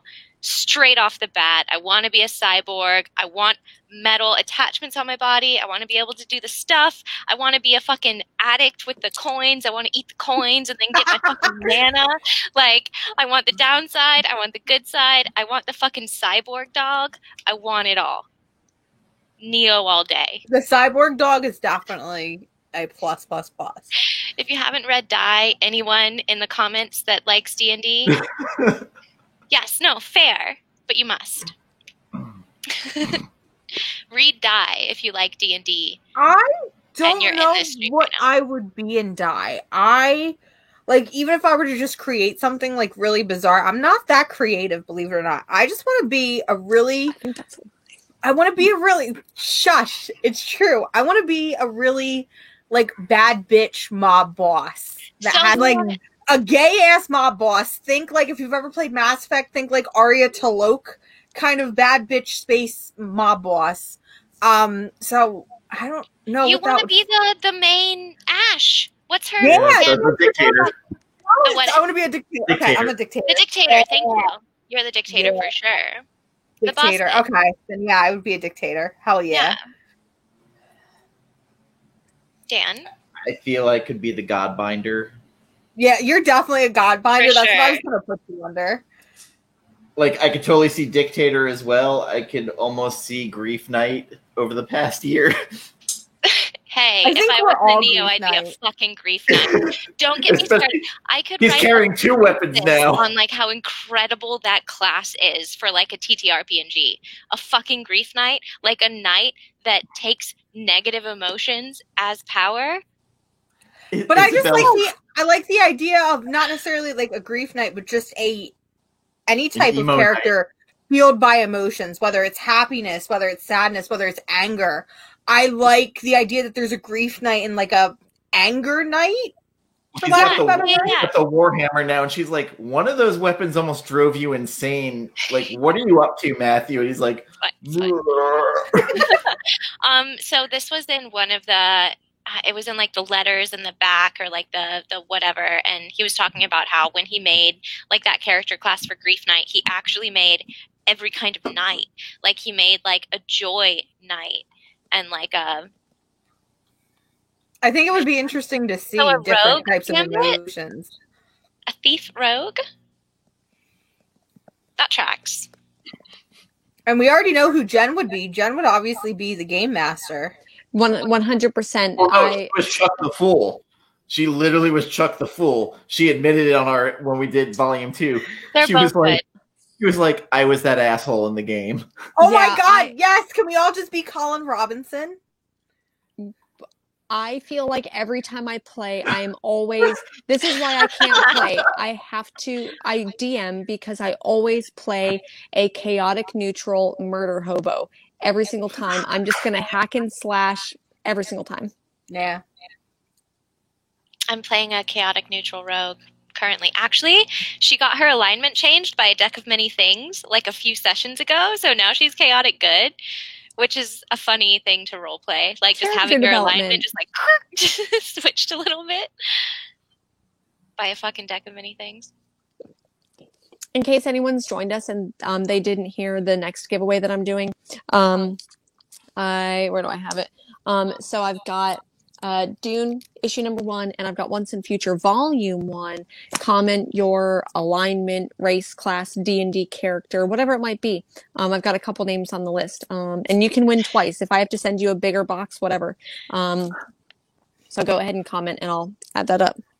Thank you for everybody who subscribed today. I very much appreciate it for pushing us over. We're at 301 right now. You're 301, yeah! Well earned. I'm just looking at the comments now from all of these nerds. Like, honestly, D&D is just great, and I decided that my next D&D character is definitely going to be the frog lady from Mandalorian. I love her so much. I just want to be her. Like, it's all I want in life. I'm afraid John's going to start stealing you, Sid, to be in his game on Sundays now. I'd be happy to join, John. I'd love to join. I can make whatever PC you want me to make. I'll fill out your team. Very flexible. Never played feel like Drunken Masters of the class there. Why not? I mean, I feel like Chuck is pretty close to a Drunken Master. That's just flavor text. You could easily be a monk that's a Drunken Master. 100. I feel like if you play with the right DM. And, you know, if you have one of those DMs that's like, that's not in the rules, screw that DM, find someone else. I am such a lax DM. I am type B chaotic neutral DM, basically. So you could be a drunken anything. That's the attitude. So, Jeff, if you read die, put your character class from there, from the character archetypes from there. If you read die and you know what the character types are, we will accept that. Yeah, even if you have a, you know, base knowledge, go ahead and comment on who you think you would be. I'll accept it. I'll allow it. Virtua Fighter. Oh, that's going back. Oh. So I kind of wanted to touch in real fast the future state. I got that freebie from the comic store. the free local comic shop day. I didn't get that at all. I'm so sad. What? Do you need one? I'll send it to you. Okay, if you have an extra one, I'd love it. Boo-boo. One Joelle Jones doing regular one. What's that? It's Justice League. It's all the DC characters are kind of doing like a new age reboot, sort of. Joelle Jones doing again. Yes, again. Also, we have Becky Cloonan with. Becky Cloonan, listen, I just love her on DC stuff. On Immortal Wonder Woman with Jen Bartel art. Like, I'm there for it. I went ahead and made a list of all of the like future state titles. So I don't know what's in the future state book that you guys have, but like so many great team ups, and 100%. It depends on the type of dungeon and it depends on the type of scene that we're playing. You must be flexible. Yeah. Truly. But like, Dan, if we're being honest, can we talk about the best thing to come out of Future State? And that is the King Himbo. Like, look at this. Oh yeah. Oh my god. Those thighs. Look at those. Can we get a picture of them thighs again? Yeah. Yeah, let me look at that. Goodness. Can we get like a measuring tape around those puppies, or like he's a thick himbo king. Also, I think I'm banned. I spilled my beer. So we've hit that part of the night, y'all. What was it called? The buzzball? The buzzball. I am 2 balls in, as they would say. He means everything. He doesn't mean every person. He means like every creature in the game is who he flirts with. But like in regards to Future State, if I can accumulate my thoughts here, as I am 2 balls deep, the fact that Nubia is coming back is really, really exciting. The fact that she's coming back to canon continuity is really exciting. The fact that we're finally getting fucking Red X into canon continuity. Holy shit. Like, my childhood has been made. He's Damien, isn't he? I don't know who it's going to be because I don't think it's as much as I would love for it to be Jason Todd. Obviously, I don't think it is Jason Todd. But, yeah, just flipping through this is really, it makes me excited for Future State. There's one page here, if I can pull it up. Marcio Takara did some really fantastic Zatanna designs that are just like insane. Like, it's, and if we're talking about other really great designs, Stephanie Brown and Cassandra Cain in the Batgirls. I hate Stephanie Brown. I've never been gay for Steph Brown, but her with the haircut and like the half eye thing, whatever we want to call it, I'm hella gay. Like hella gay. Just like, saying. Joelle Jones doing Wonder Woman like makes so much sense. Oh yeah, like again, I'm gonna do it twice in one night, Dan. But Tom King, when she drew Wonder Woman. Oh no! Her work on what was that Dark Horse book? Lady Killer? Lady Killer. Fucking awesome. Lady Killer was amazing. And then part two was in Cocoa Beach, which is right by where I live, with landmarks put in it. That's always fun. But Yes. Joelle Jones's Gift, but Future State I'm very excited for Future State, but I'm also very worried because part of me is worried that this is going to be another Convergence. And we all know how Convergence went. But like we have titles like Wonder Woman Yana 4, we have Immortal Wonder Woman, we have the Teen Titans with Red X. And another really great title that I'm excited about is Aquaman. Because it's, I guess, their daughter. And shit, what's his name? Not Is it Aqualad? Yeah, I have Aqualad. I'm trying to think of his first name, and I'm gone at this point. Hi. Like, I don't know. I'm hopeful. I'm very hopeful for Future State, but DC has done a lot of wrongs, so I'm hoping that they can finally. Saying it lightly. Tom King having Dick Grayson shot in the head and turning him into Rick Grayson. Goodness. Can we not right now? Oh no, that's Tom King's friend here. Like, let's get on this. Like having him shot in the head. Dan, do not make me fight you drunk over Tom King. I would listen. Oh no, we have the biggest Dick Grayson fan who's mad about the Rick Grayson shit. All right, hold on. My boy. Hold on. Not everybody's perfect. Everybody's allowed 1 or 2 mistakes. That is definitely a mistake. However, commending Mark Doyle for leaving DC after he got him fired from Batman. Dan, I will come to Jen. Don't antagonize. I'm just sitting here eating the popcorn. I'm here like. Dan, I think every time I've been on the show, me and you have like fought, and I use that in quotation marks. We fought about Tom King. Well, the one time it was quiet until Jen set it up going, what, you're not blocked like Dan? Hold on. Dan, I want you to please not comment about what I'm about to say, but Mars, I want your opinion on just this one specific thing. How did you feel about the ending of Heroes in Crisis? Like, do you feel satisfied by that? No, absolutely not. So Heroes in Crisis, I have a lot of feelings on. So Heroes in Crisis, Tom King had one idea and wanted to go a very, holy shit, did talking about Tom King sober me up a little bit? I think so, maybe. But I would really love to hear your opinion on this because, like, I really enjoyed that series and I was vibing, and then I was like, what the? Yeah. So, and also, knowing the backstory of Heroes in Crisis and talking with Tom King personally, because me and him are actually friends, he wanted to go one route with Heroes in Crisis and wanted to talk about like the inner turmoils and trauma of being a superhero with Sanctuary, which we see in a lot of those confessions. And when we look at those confessions, when we look at those confessions are some of the best pieces written. You can tell that there's a lot of love for DC Comics. You can see there's a lot of love for DC Comics history and so on and so forth. However, Dan Didio, big bad monster that he is, wanted to make it a murder mystery whodunit story. And he twisted it and was like, no, you have to make it this thing. So I feel like Tom was under pressure and made it that thing, and it wasn't his true vision. And so when we look at Heroes in Crisis with the confessionals, it's beautiful, it's perfect. And there are moments in that story, like the time when Harley and Batgirl are like hugging and crying. When we see those inner character personal moments, that is where the book shines.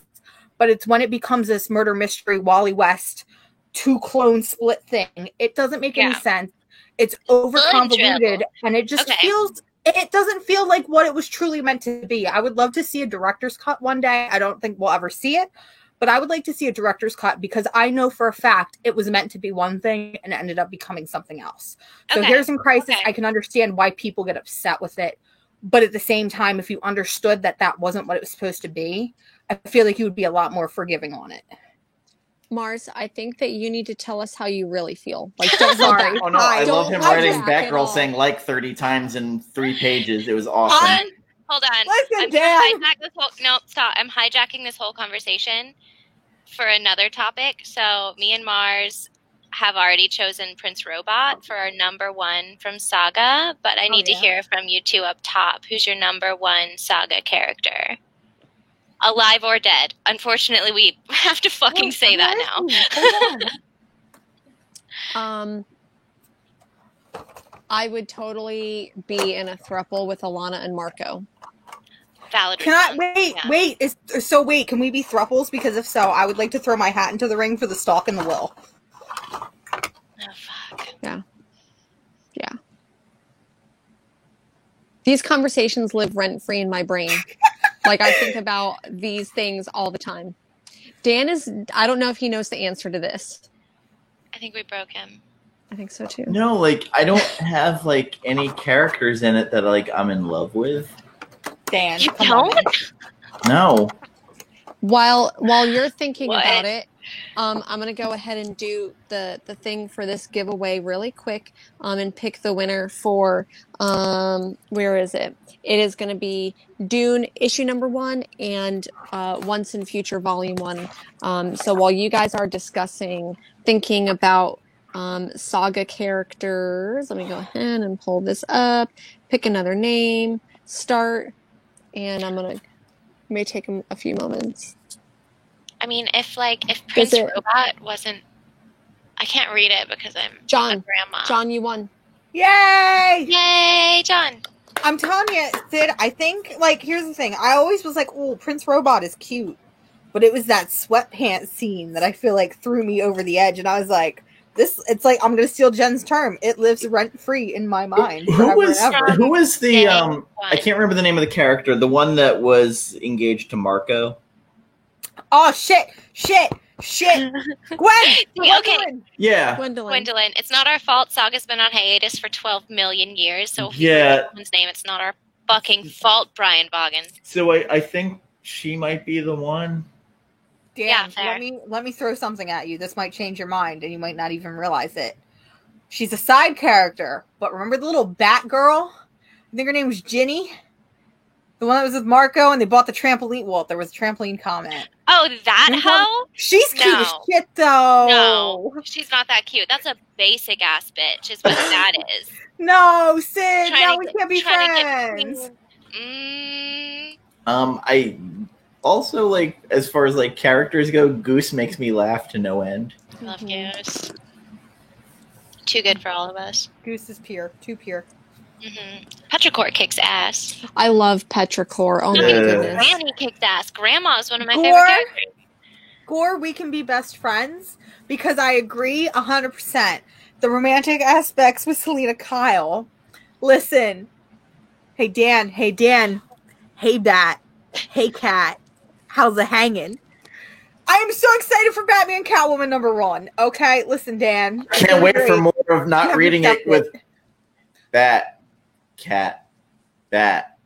I used to hate it. Bat. And then that's some high fucking dialogue right there. Ooh, give an Eisner. It's romantic, though, dude. It's fucking low end, right? Oh, God, when he writes Gotham Girl. Gotham Girl is painful. No, Gotham Girl trash. Listen, Gotham Girl, that whole first arc, I hate to no end. But listen. I love this. Oh my goodness. And I try to not talk about this. I literally try not I told myself before I it came on, I gave myself a pep talk. I was like, we're not going to talk about Tom King. Dan is inviting you on to death. Don't be rude. That's sad. I'm a Tom King hoe through and through. I don't even care. Thank you, John. Magnum TI stash. He can do no wrong with that. Dune, no wrong. That's all right. Tom King wrote Shakespeare for Batman. You just can't accept it. There, I fucking said it.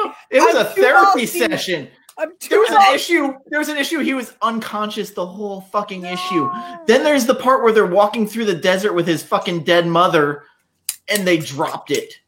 They literally never resolved it. Josh Williamson wrote the best issue of Batman. There, I said it. Dan, you're wrong. Dan, listen, we should have a whole show. Do you guys want to know what my favorite actual Batman thing is? The Batman thing? Weird. Favorite. Is it the Batawang? Run it's the Batman thing.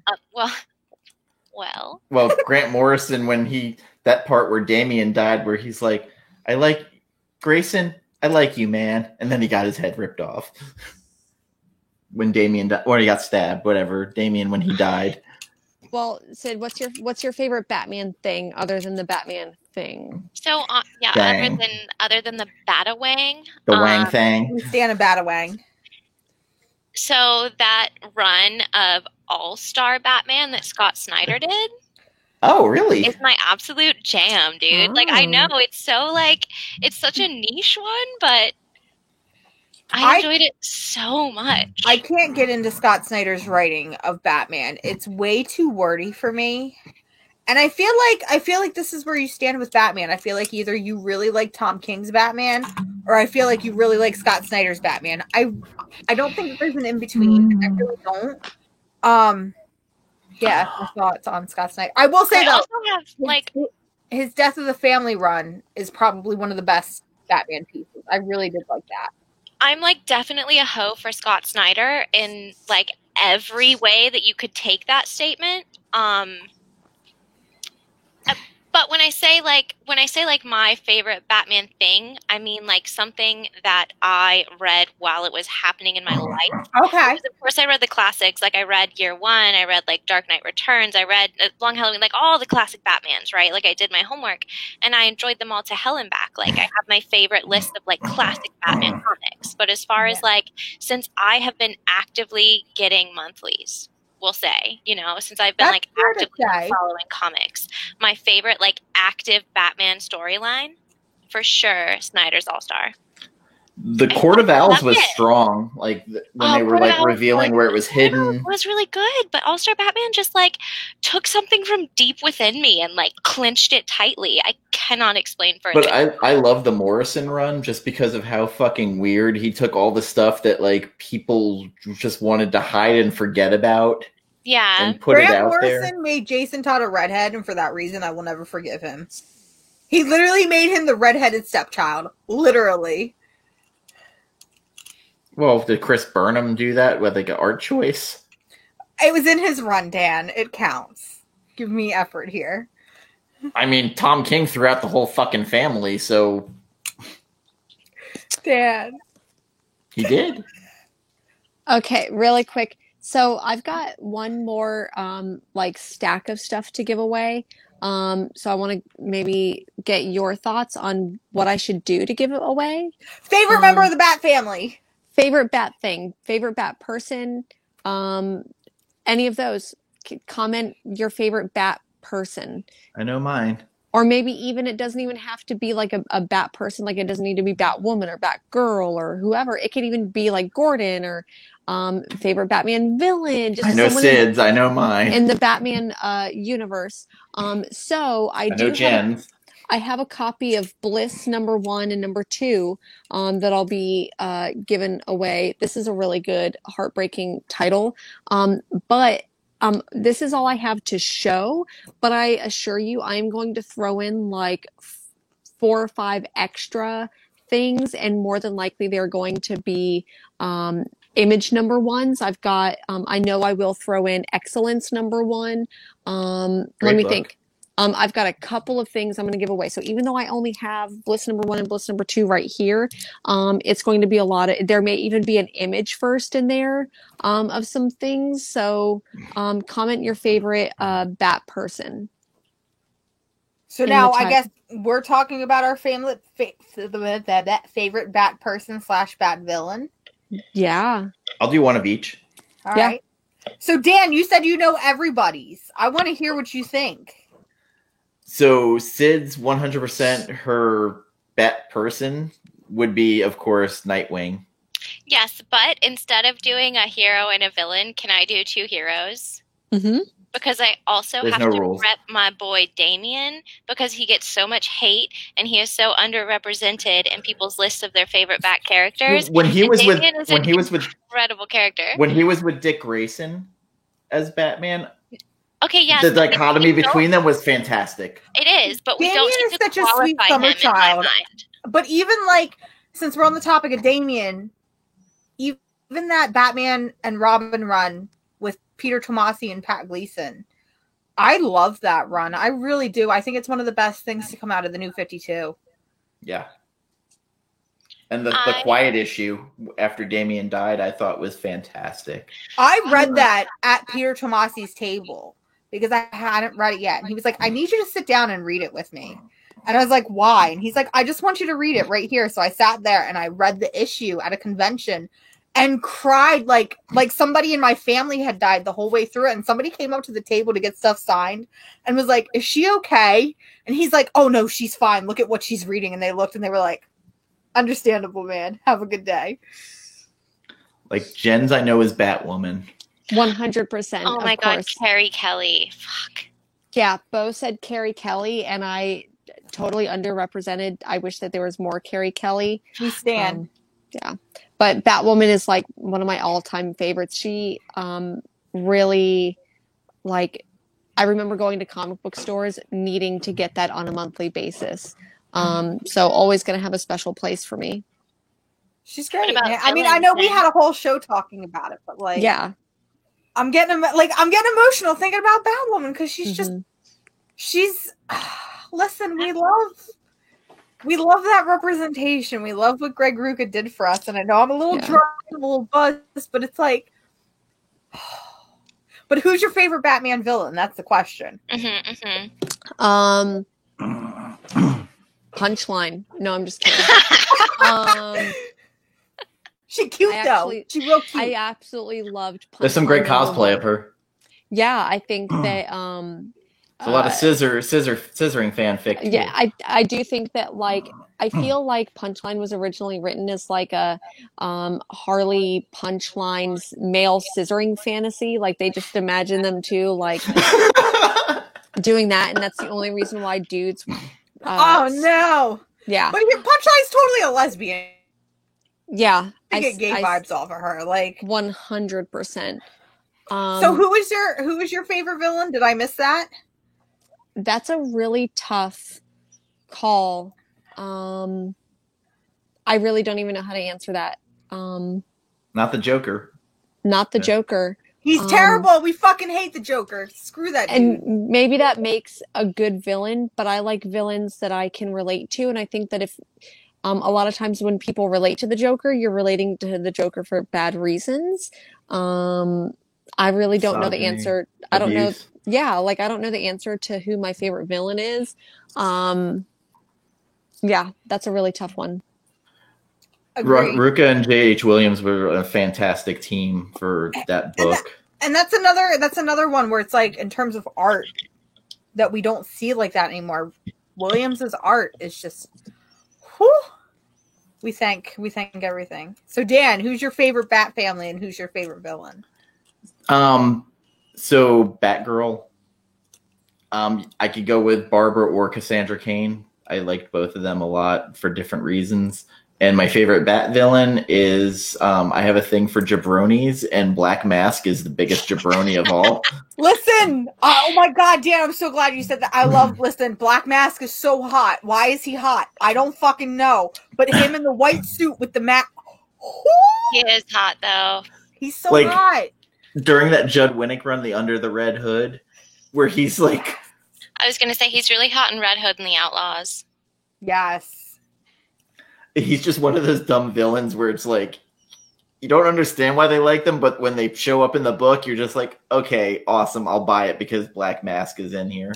He's so cool. I love him. And then Birds of Prey came out, and then there was that weird Ewan McGregor interpretation of him that I'm not sure how to feel about.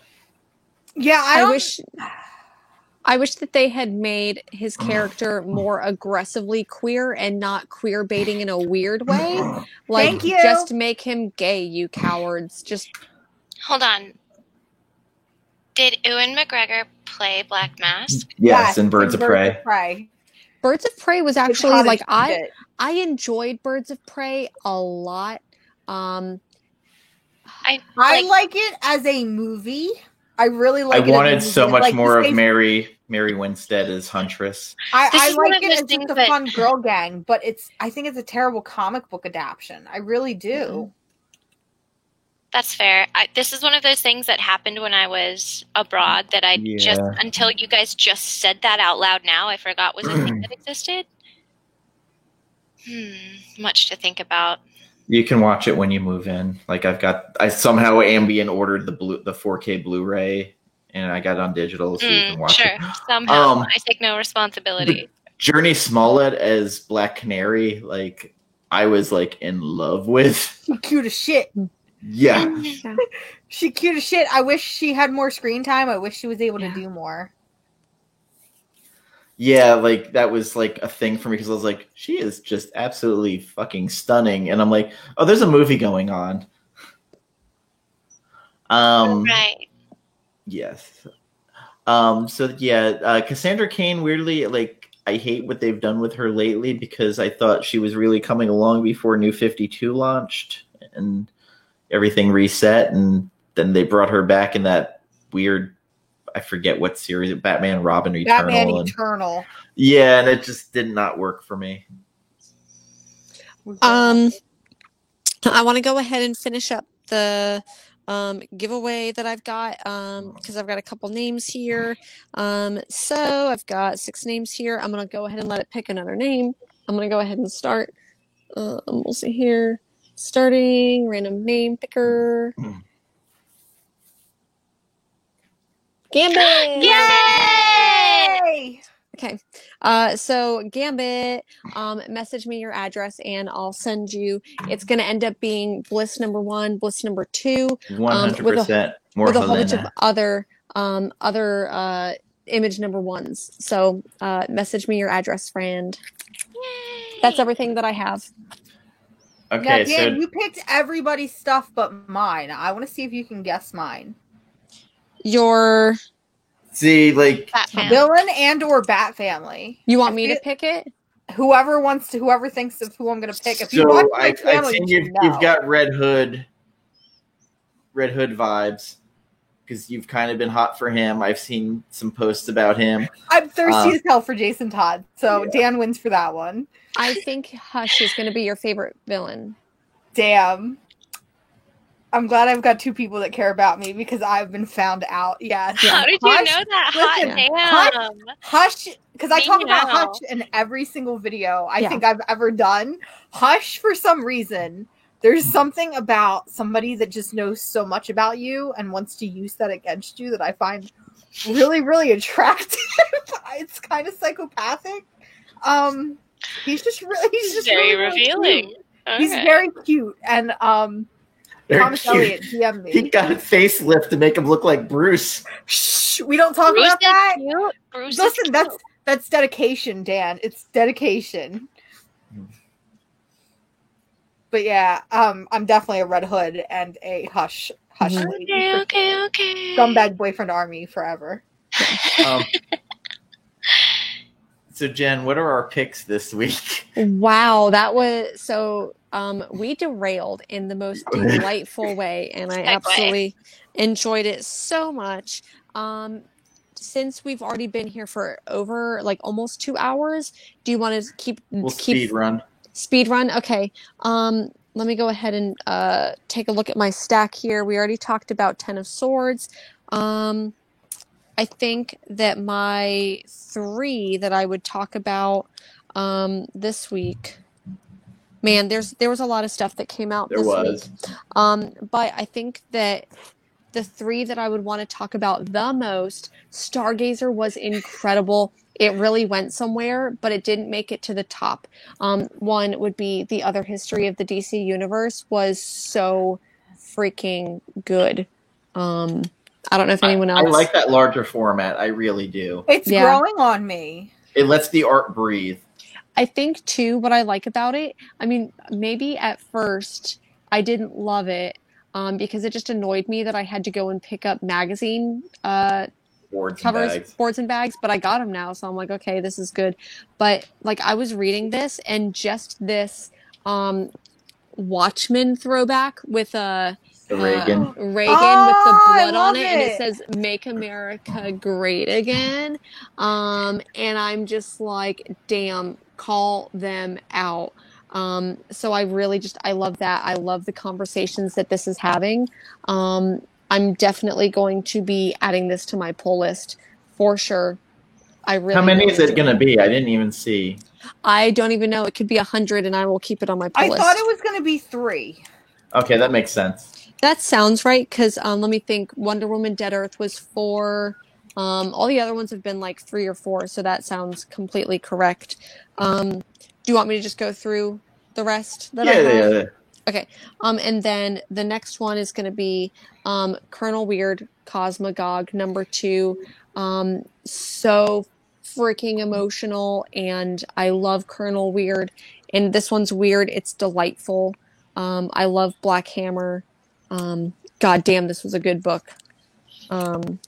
I said, God damn, this was a good book. I said, God damn, so good. Just like really enjoyed it. It was beautiful. The flashbacks and everything of his life, like they between that and Barbalian, how they're so different stories, but like they each are touching on these emotional vibes. Mm-hmm. Like Lemire, when he's on, is so on. Yeah. Man, there were so many good ones, but I really have to say, Department of Truth number 3, like we need to dig into this because like killed me. This was fucking triggering as fuck. So I really just want to say really quick for anyone who is not reading Department of Truth, basically what happens in the first issue, the whole setup for this, the whole plot is that people who believe in conspiracy theories, like there becomes a tipping point where people who believe in conspiracy theories so much end up altering reality where it becomes real. So in the first issue, there are enough flat earthers where they go on a plane and all of a sudden the earth goes flat for like a blip of a second because so many people believe in flat earth conspiracy theories. And then in the second one, it delves more into like the actual Department of Truth, who is trying to stop people from believing in these conspiracies because 1, they're not true. 2, because people are making them true. So they're trying to stop them. In this issue, this one was really heartbreaking because it touched on school shootings. Sandy Hook one in particular, they're really... So the main character, whoever that you follow in this issue, is a mother whose son died in a Sandy Hook elementary school shooting. Shit. And she ends up getting some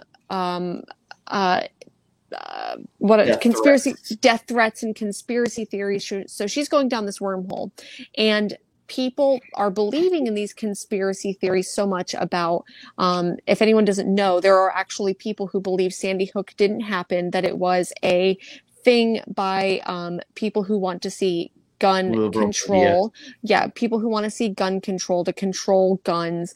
And they believe that the kids that were murdered in school shootings they're paid actors by like George Soros and Hillary Clinton, so they believe that any of the kids who died were just paid actors, and so are their parents. So anyways, the mom in this book, who her son was murdered in a school shooting, ends up starting to kind of like pull over to the other side, and she gets some information. They're like, oh, well, we saw your son in an acting class and we saw this. She's like, wait, is this real? This person in this acting class does look like me. Could that have been me? And she ends up starting to believe in it and believes that her son is actually alive. So the people from the Department of Truth end up having to go to her and take away her evidence and take away anything that she believes in to make her think her son is alive. It fucking killed me. This episode was a lot. It was triggering. Sorry, I know that I just went on a rant, but this is so good. James Tynion, you are murdering me. Hell yeah. God damn. So much. You said God damn. God damn. So much so that Mars had to leave. But I mean, it's a lot. So anyways, thank you for experiencing that rant with me. Department of Truth is really, really good. Happy to be here.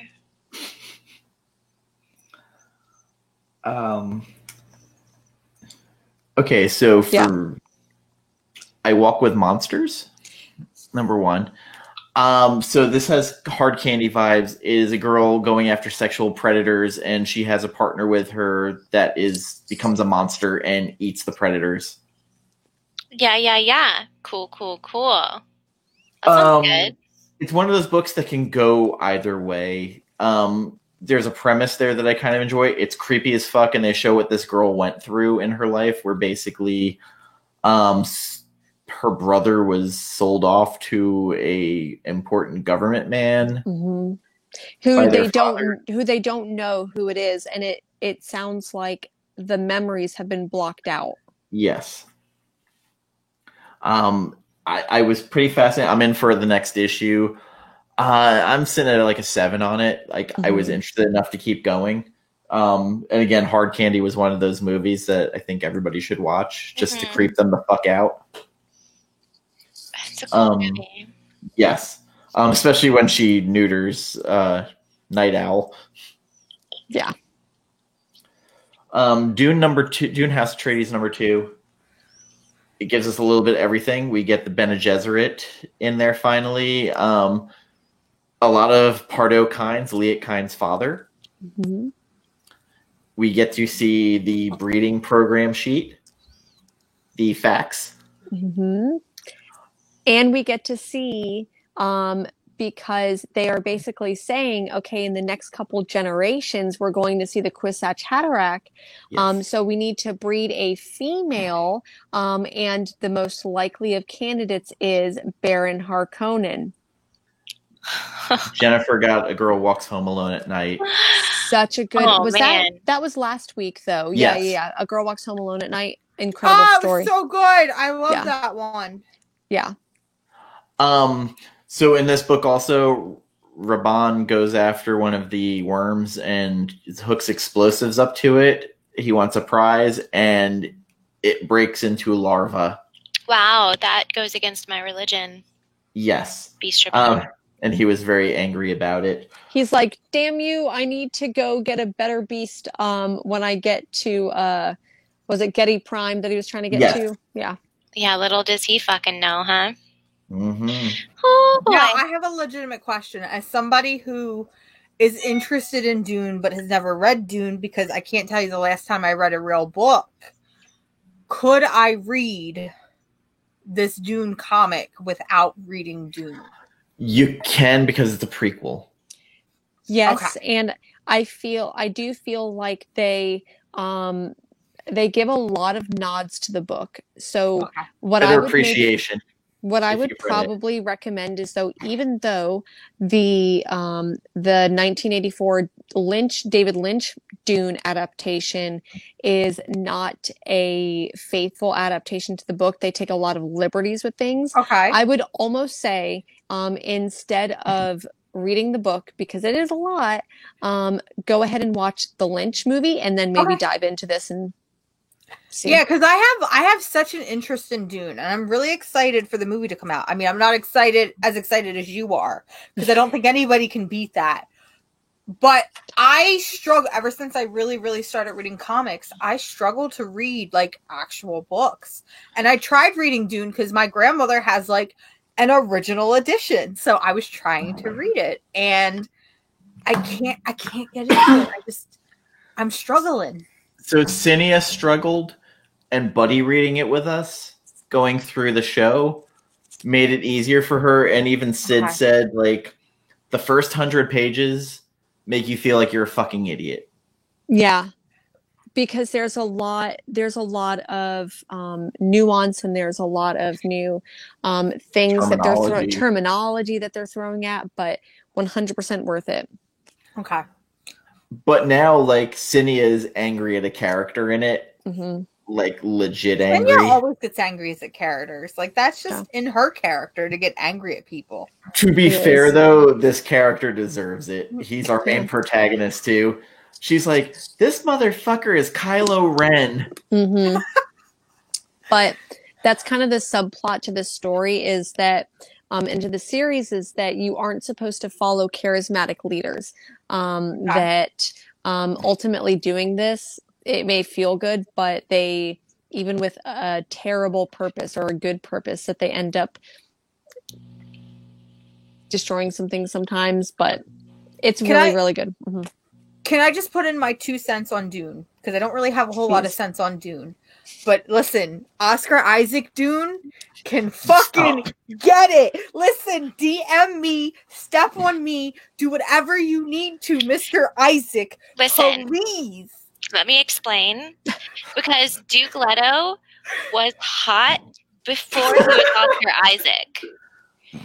And then he also became Oscar Isaac. You have no idea, like, the levels of sexuality we're building on by making Oscar Isaac Duke Leto.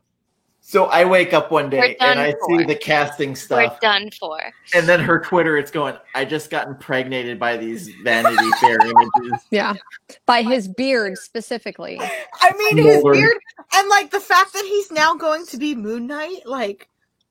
Again. That's not confirmed, is it? That's not. No, it's not confirmed yet. No, it got confirmed. It did get confirmed. I swear to God. I looked at it the other day. It got confirmed. Because it was still saying alleged the other day. That's not confirmed, is it? Maybe Drunk Mars is like imagining. I don't know. But I just feel like I would know.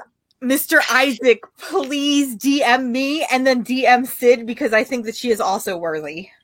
So I feel like the theme of this episode was, did Mars and Sid just become best friends? Did we just become best friends? I was going to say thirst. Thirst, yeah. We're thirst friends. So, Mars, which version of Moon Knight do you want? The white suit Declan Shalvey version? Or do you want... that one. That one. I want... Yeah, listen, no, we all want that one. I want Jeff Lemire. I'm not going to rant because I've already done that tonight. I want Jeff Lemire. Give me those really hearty, like, traumatic moments. I want that white suit against the dark, like just. Oh yeah, no. I want that. I want that, but I want to be able to see Mark Spector connect with all of his other personalities. I want this Moon Knight to make me cry hysterical the way I did with Jeff Lemire's book. This is me also plugging that if you have not read Jeff Lemire's run of Moon Knight, it's only like 12 issues or so. I need you to read it because it's one of the best things Marvel has ever published. I said it. It truly is. Mars was talking to us about how, like, should she try and read Dune because it's complicated. Like we said, how Senia, like, you know, it took the buddy read to get her through. For sure. Yeah, a valid question for sure. You could definitely catch up with the Dune over pretty easily. I'd be happy to, like, be your spirit guide into the world of Dune. Personally, I struggle with books that don't have pictures in them. Like now now that I'm that comic girl, I legitimately struggle to read books without pictures. Dune graphic novel actually released this week. It's 1 volume. It's 25 books. It's done by Abrams, who also did the Kindred and Parable of the Sour Parable of the Sour adaptations. So they did a Dune adaptation, and this is different than the Boom one because the Boom one is Dune House Atreides, like, prequel. The Dune Boom by Dune. Boom by Dune. Dune by Boom. Dune by Boom. So there was a graphic novel adaptation. Okay. My shop didn't get it. However, I did order it from like another local bookstore. So I'm hopefully going to pick that up tomorrow. Everything that I've seen has been from the meme page on Instagram, Spicy Dune. And from what they've said is, like, it's a faithful adaptation. I got it. Nice. Really good. I haven't read it yet, but I got it. I would almost recommend just reading that graphic novel. Okay, then I'm definitely going to do that because, like I said, I struggle with reading books without pictures now. Also, I feel like Charlie Day right now with, like, a little chart of, like, Dune is like... There is no Pepe Silva. That's us every week. So, Paul, I don't know if you watch our Dune over every week, but you made a comment about doing an in-depth reading. That's what we're currently in the middle of. Yes. At the end of... Well, so I would say in the middle because our original plan was to read Dune, the original, before the movie came out, and the movie got delayed an entire year. So now we're going for, like, at least the trilogy. So Dune Messiah, Dune Messiah, Children of Dune would be what we're probably going to Dune over until... Oh, Jen, I love your old copies. I love that fucking... They smell so good. I want that Dune text, like that font. for everything. I want to write my research. The God Emperor is the one that could break our fellowship. Look. We don't have to read the God Emperor. We do, though. We will. We do. Because we have to read that to get the Miles tag. All right, fine. And then okay, so I really want to get into, I really, really am committed to get to chair dogs. Fucking chair dogs. I knew you were going to say that. So I don't want the chair dogs. The chair dogs scare me. Chair dogs is in Heretics, right? Yes. Heretics, yeah. Book 5. Okay. Yes. Book 5. Let's consider the context of book 5 because we all know what book 4 looks like. Yeah. We've all been there. It's 4,500 years. And then we can do Chapter House too, right? I do love Chapter House. Listen, just get me to the Honored Matras. Yeah, we know. Also, like on YouTube, someone dropped the entire sci-fi miniseries movie of Dune on there, like for free to watch. That's cool. I've never seen it. So it's on there. Now, here's a problem I have with it. They put a character into there that in the book, every chapter starts with her. She's not in the fucking book. She's not in the well, she's in the last chapter. She is. As I've told you from day one, Dan, she's in the last chapter. Listen, the movie fucked me up because she's in there so much. Truly, it did. And then we're literally at the beginning of every chapter has her Carrie Bradshaw Sex in the City blurbs from her book in there. Her fucking blog posts. They're all beautiful. They're all wonderful. Irulan. They're not. Some of them make no fucking sense. Listen, you gotta break some eggs to get to the good stuff. It's not her fault because Princess Irulan is just quoting sayings of Muad'Dim. So who's high on spice every day. So if it's not Princess Irulan who is saying this dumb shit, it comes from fucking Paul himself because it's sayings of Muad'Dim. So she's just quoting him. Don't blame Princess Irulan for this. Help! I've never read Dune and I'm scared. What have I walked into? It's amazing. I'm sure it'd be very introspective and a psychology lesson, even though it already is a psychology lesson in daddy issues. Yeah. Like daddy issues, ungodly amount of daddy issues. My mom's my enemy.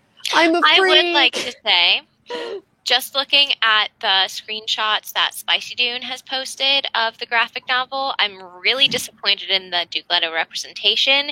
He does not look like how he is canonically described to look in the book, like a sexy fucking hawk.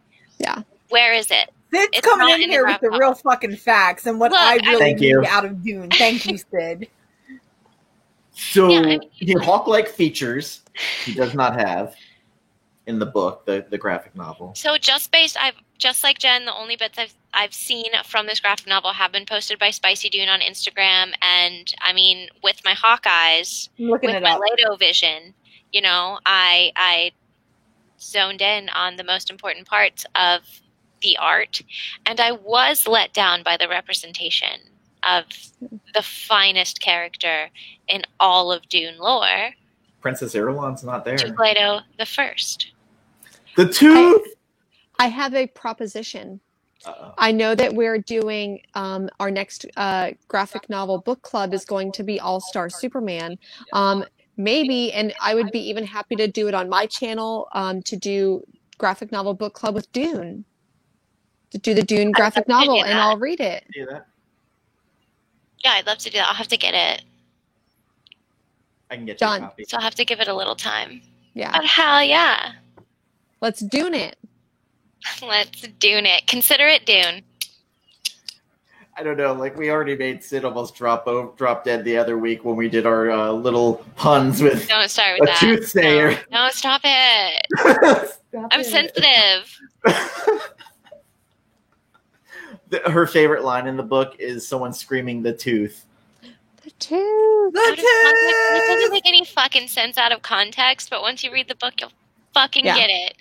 Yeah. Oh God, I don't remember if I said a third book. You said I Walk with Monsters. Yes. And what was the other one? Did you mention Kaiju Score, or was that? I did not. You did that. You did that randomly. No, well, we kind of briefly mentioned it, but it wasn't part of my picks. Anyway, Dune, the graphic novel, or the House Atreides. Yes. Dune by Boone. Nailbiter Returns #7. Okay, I haven't read that one yet, so. It was fun with a little bit of backstory. They all trip out on drugs in the forest. That's the entire issue, basically. Why didn't I read this? Some tainted blood. Also, I want to give a quick shout out to an improved second issue. Not much better. Scumbag #2. Oh, was that this week? I didn't even. I would have backed you up on this probably because I got my boy Remenders back generally, but I haven't read the issue yet. So issue 2 is way better than issue 1 in my opinion. But that was such an easy mark to hit because Scumbag #1 was probably one of the dumbest comics I have ever read in my life. Rod loved it. And I've read a lot of dumb comics. Rod loved it. It was definitely not Remender's best first issue. No. And that's saying something because, she went there. All right. Well. Remender is her Tom King. Yeah, for fucking sure. Yeah. I think, I'm going to get him on the show.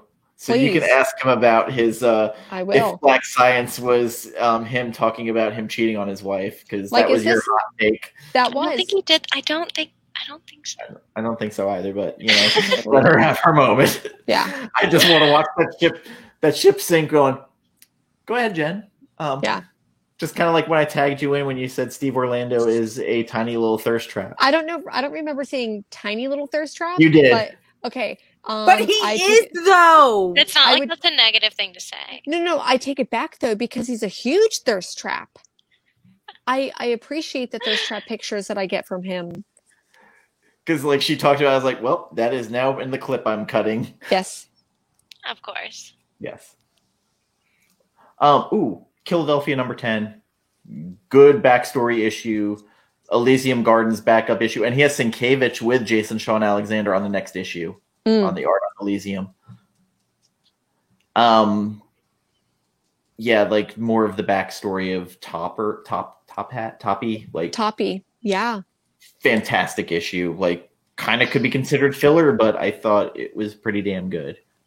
It correct me if I'm wrong, but I remember the last issue was specifically set up where Philadelphia is going through a riot. Yes. And which weirdly it was at the time. And then there's also, some demonstrations about social injustice happening in Philadelphia at the same time. Yeah.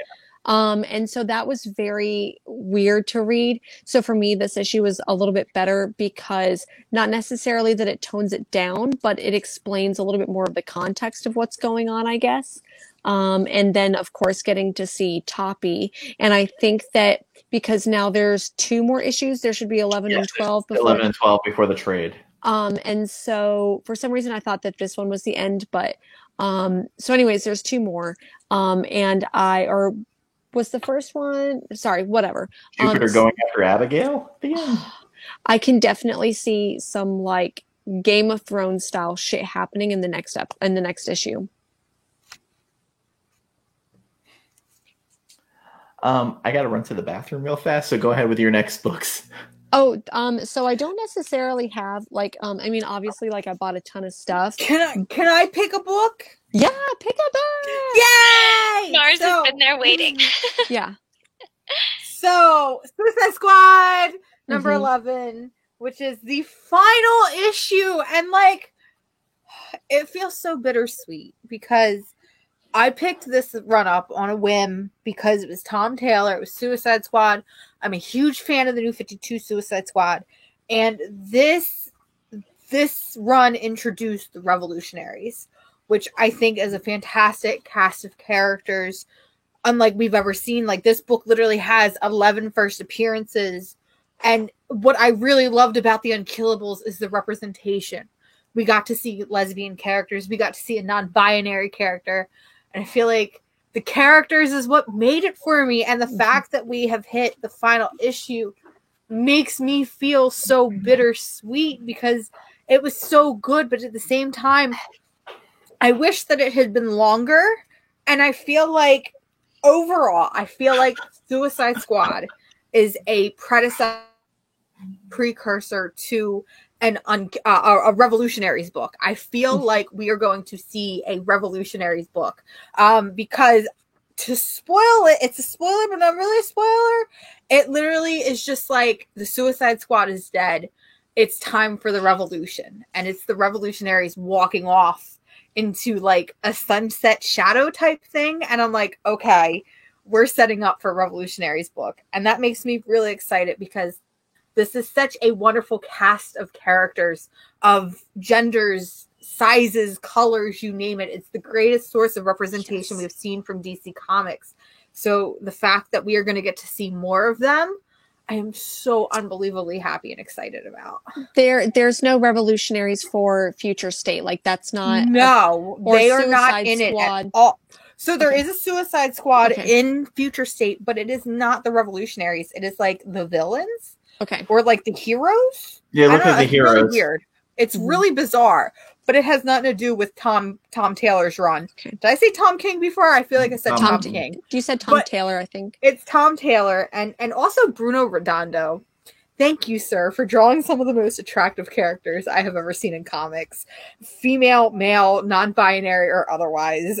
Thank you from the bottom of my heart. I feel like Tom Taylor, I wasn't a big fan of Seven Secrets, but it sounds like he also did that in Seven Secrets because basically the only thing that I remember about that, specifically because of your comments, is that Seven Secrets is just a bunch of thirst traps. Seven Secrets is the biggest thirst trap book I've ever read in my whole life. Daniel D. Nicolo, between Sigurd, between Eva, and between Amon, who is like the hottest fucking supervillain. I think Sid would really appreciate Amon. The biggest, hottest super villain, like all black swoopy hair emo boy, but not quite emo boy. Whew, Tom Taylor's kind of like James Tynion, where like I feel like his best stuff is when he's off the superhero stuff. Like I think he's got a whole other voice in him that I don't feel gets explored enough. I can see that. I can see where you're coming from with that. But for me, Tom Taylor, where he thrives and why I think I really like him as a writer is because of his characterization and the emotion that he can bring between characters. And it's not necessarily the plot. Because like me and Jen talked about this. I could not tell you what the plot of Seven Secrets is. I have no idea what's happening. I'm just here for it because I love how the characters interact. I love the dialogue between characters. It feels very real. And that's how I felt with like his Injustice Gods Among Us. It's how I feel with this Suicide Squad run. I mean, there is a decent plot here, but it is about the characters and the jokes and the conversations they have between one another that just feel so real. Well, he did an issue of Peter Parker Spider-Man, I think it was, with the kid with cancer. No, he did Friendly Neighborhood Spider-Man. Which that issue with the issue with the sick kid that Peter Parker takes or the Spider-Man takes for the day, I thought was like one of the sweetest issues ever written. It's not just that, but Friendly Neighborhood Spider-Man, a big arc in that is he finds out that Aunt May has cancer. Yes. And that was like a hit to the gut because it's like she's been sick so many times during that run of books. Well, no, she has. She's been sick so many times, but this is the first time that it felt like it was real. It felt like it was, I don't want to say earned because that sounds really bad. Nobody deserves to earn cancer. She didn't earn cancer, but you know what I mean? Like it didn't feel like it was just thrown out of left field as like a shocker. It felt like this was added to the story for character development. It was to show emotion through Peter and to, it was the first time I ever actually liked Spider-Man. So if you've never read Spider-Man, read Friendly Neighborhood Spider-Man because it's really cute and it's going to make you cry. Not only that, but he had a GoFundMe villain. A GoFundMe villain in 2020. That's what the fuck? I have an announcement to make. We broke a record tonight. What's the record that we broke? 98 views during live. Hell yeah! Hell yeah! Thank you to everyone who's been in the chat. I guess we should maybe do giveaways more often. So thank you everybody that stopped in. We are almost at 2.5 hours. So yeah. I feel like we've abused it tonight. Yeah, for sure. But thank you, Mars and Sid, for coming on. I have a shitload of reading to do Monday before the Dune over for Wednesday. Oh my god, we're doing that Wednesday? Yeah. 5:30, I think we agreed on, because supposedly we'll have Cinia back. I'm there with you, Jen. Yeah, I'm like, look at how much we have to read. Yeah, I'm glad that we're going to have the return of the Spice Girls, but I really have to do some fucking reading now. Yeah, well, having the week and a half, I thought I'd be done, and I have not. Oh. But Cinia coming back, because she's got a lot to get off her tiny little chest. Mm-hmm. Can't wait. Mars, if you feel like you could go ahead and just read the whole book and you want to join us for the last... I wouldn't put you through that, but hop on in. Yeah, I've like popped into like the Dune overs, and I've like kind of like peeked, but then I jump out because I'm like, one day I might read it, or I might listen to it, or I might watch. I know I'm definitely gonna watch the movie, so I'm like, I don't want to get spoiled, but every time I see it, I'm like, well, I want to see more Dune. I mean, I honestly feel like the odds of you getting spoiled are so low, because that is another like really random show for us. Yeah. Here's what I also have to say about books that are this old. Like so really quick. I went and saw Hobbit in the theater, the new movies, the trilogy or whatever it was in the theater, and then my partner who spoils everything, like we're watching the movie and he's like, "Oh man, that character is about to die," because he's read the books and I haven't, and he's like, "That character is about to die," and I'm like, "My dude, you just spoiled it for me." And then he made a good point. He's like, the book has been out for how many years now? So I guess like, yes, I appreciate that you want to like not get spoilers, but at the same time, the book has been out for almost 60 years. Yeah. And I understand that too, but also my problem with like adaptions is like, if I read the book, if and when I read the book and then I go see the movie, I'm gonna be like, oh, this isn't perfect, this isn't that, and I'm gonna go into the movie hating it, because I feel like for me that's how it's been with every single adaptation, because unfortunately my brain is programmed to be that nitpicky person where it's like, oh, this is not perfect, they don't have the right haircut, so I'm gonna hate it now. Or you rant like I did it. Watch the Lynch version. You will not be disappointed in any fucking adaptation after watching the Lynch version. So watch the Lynch version, maybe read the book, maybe read the graphic novel. Don't even worry. Just watch the Lynch version. I'm going to definitely read the graphic novel. However, when Sid's boyfriend pops up, because I can't remember what she said his name was. Duke Leto. When Sid's boyfriend Oscar Isaac shows up and he's not as cute as Oscar Isaac, I'm just going to cut out a picture of Oscar Isaac and pop him right into the book. Yes. Correct. So, Thank you. I ranted at the source material the other week because of the lie of not enough Princess Irulan, because in the movie, Princess Irulan is all over the fucking movie real early. And then, like, we're reading the book, I'm like, this bitch isn't here yet. Jesus Christ. Instead, just like, I've been telling you since we started this book. Every single week, he's like, I can't wait to get to that Irulan. I can't wait to get to that Irulan. And I'm like, I don't know how to break this to you. She's in the last chapter, my guy. And then the sex nuns came up, and that was a whole other. And wait, sex nuns? Wait. Four books in the future from where we are now? As the Dune Virgin, I need you to explain the sex nuns, please. Thank you. Oh, gosh. There's an offshoot of the Bene Gesserit who are like the Reverend Mothers, and they're like the badass women of this whole universe. Okay. There's this wild bunch of them that are in the Outer Rim that basically use sex to like hypnotize men to their bidding. So I want to. You should tell me about this. I would have read Dune like 14 years ago. So in canon, the Bene Gesserit represent like the influential power of like the woman in my mind, because they are very working from the shadows. Exactly.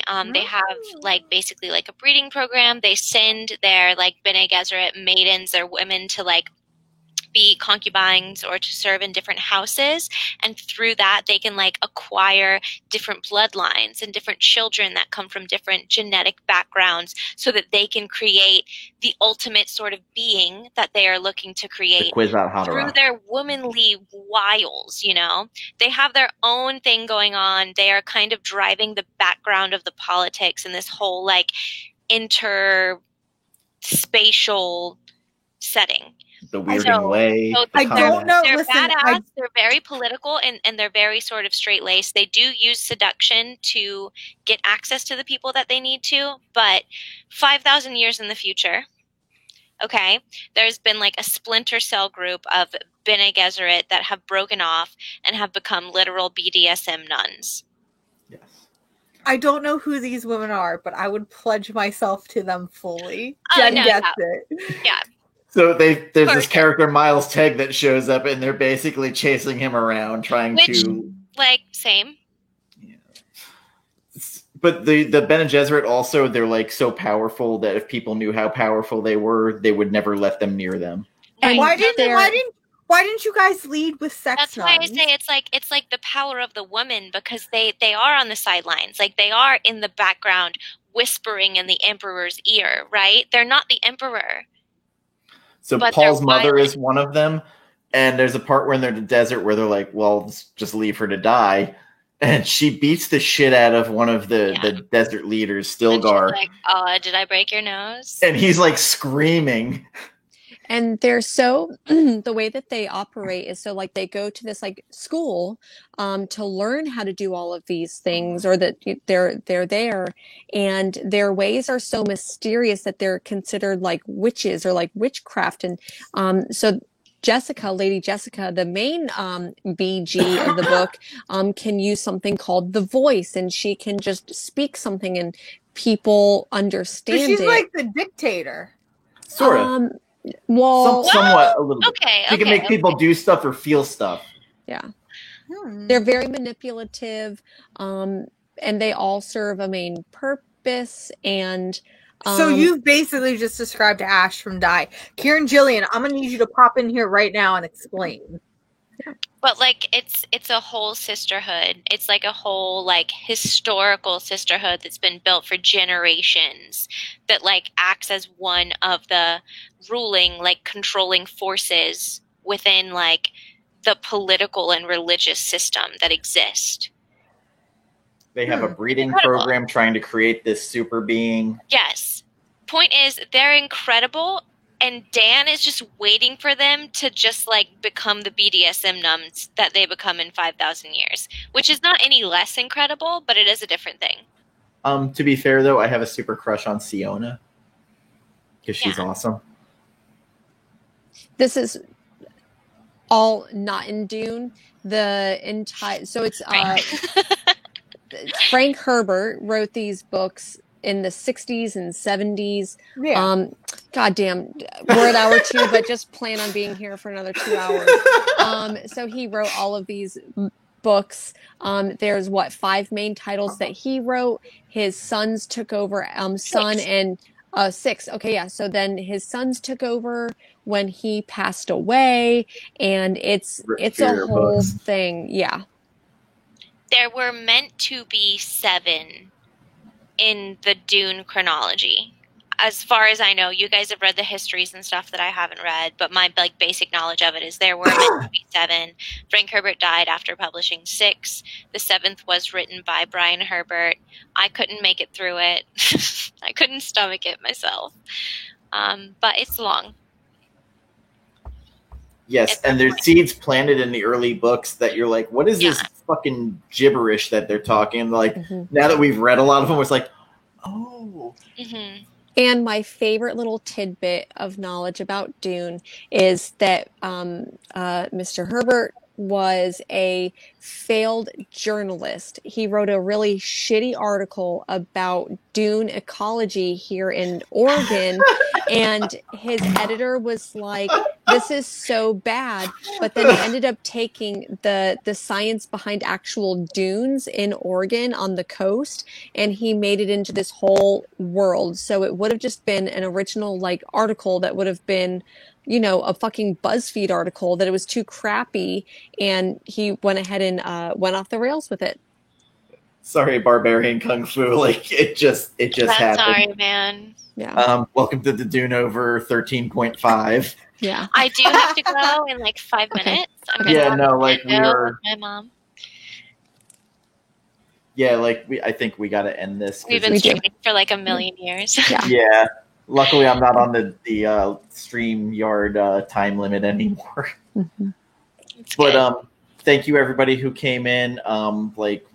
This was a long episode. We talked a lot about a lot of stuff I don't remember anymore. Thank you for dealing with all of our thirst traps. Yeah. I feel like people were here for it. I apologize for nothing. It dropped off after we stopped talking thirst. Yeah. It did, didn't it? See? It did. You see? You see what brings the viewers? My milkshake? No, I don't think it's your milkshake, Dan. I definitely think it's not Dick any of our Grayson's milkshakes. That's for sure. Jen's like...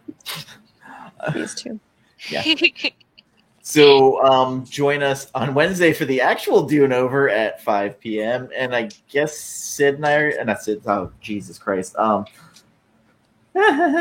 and I are going to have to do the episode Friday? We'll see. What is your schedule? I'm off Wednesdays, Fridays. Okay, then I guess we're going to have to do it Friday because you're going to be at work. Every other day until 8, which is like 11 your time. That's way too late. That's like and I'm at work at that time. 8 is my bedtime. Sorry, you can catch the replay. Yes, spice is life. The spice must flow. Spice is life. Okay. So take care, everybody, and you can find us on Instagram and some of us on YouTube and Twitter. And you can find Sid on the Dune Over on Wednesday, and hopefully Cynia Reeds will be with us. She has internet now, so that shouldn't be a problem. Double sword action. She's gonna have probably about a good 15 minutes worth of ranting. So I'm just gonna wind her up and let her little robot go and just scream. She's like a little wine toy. You just let her bobble off the table.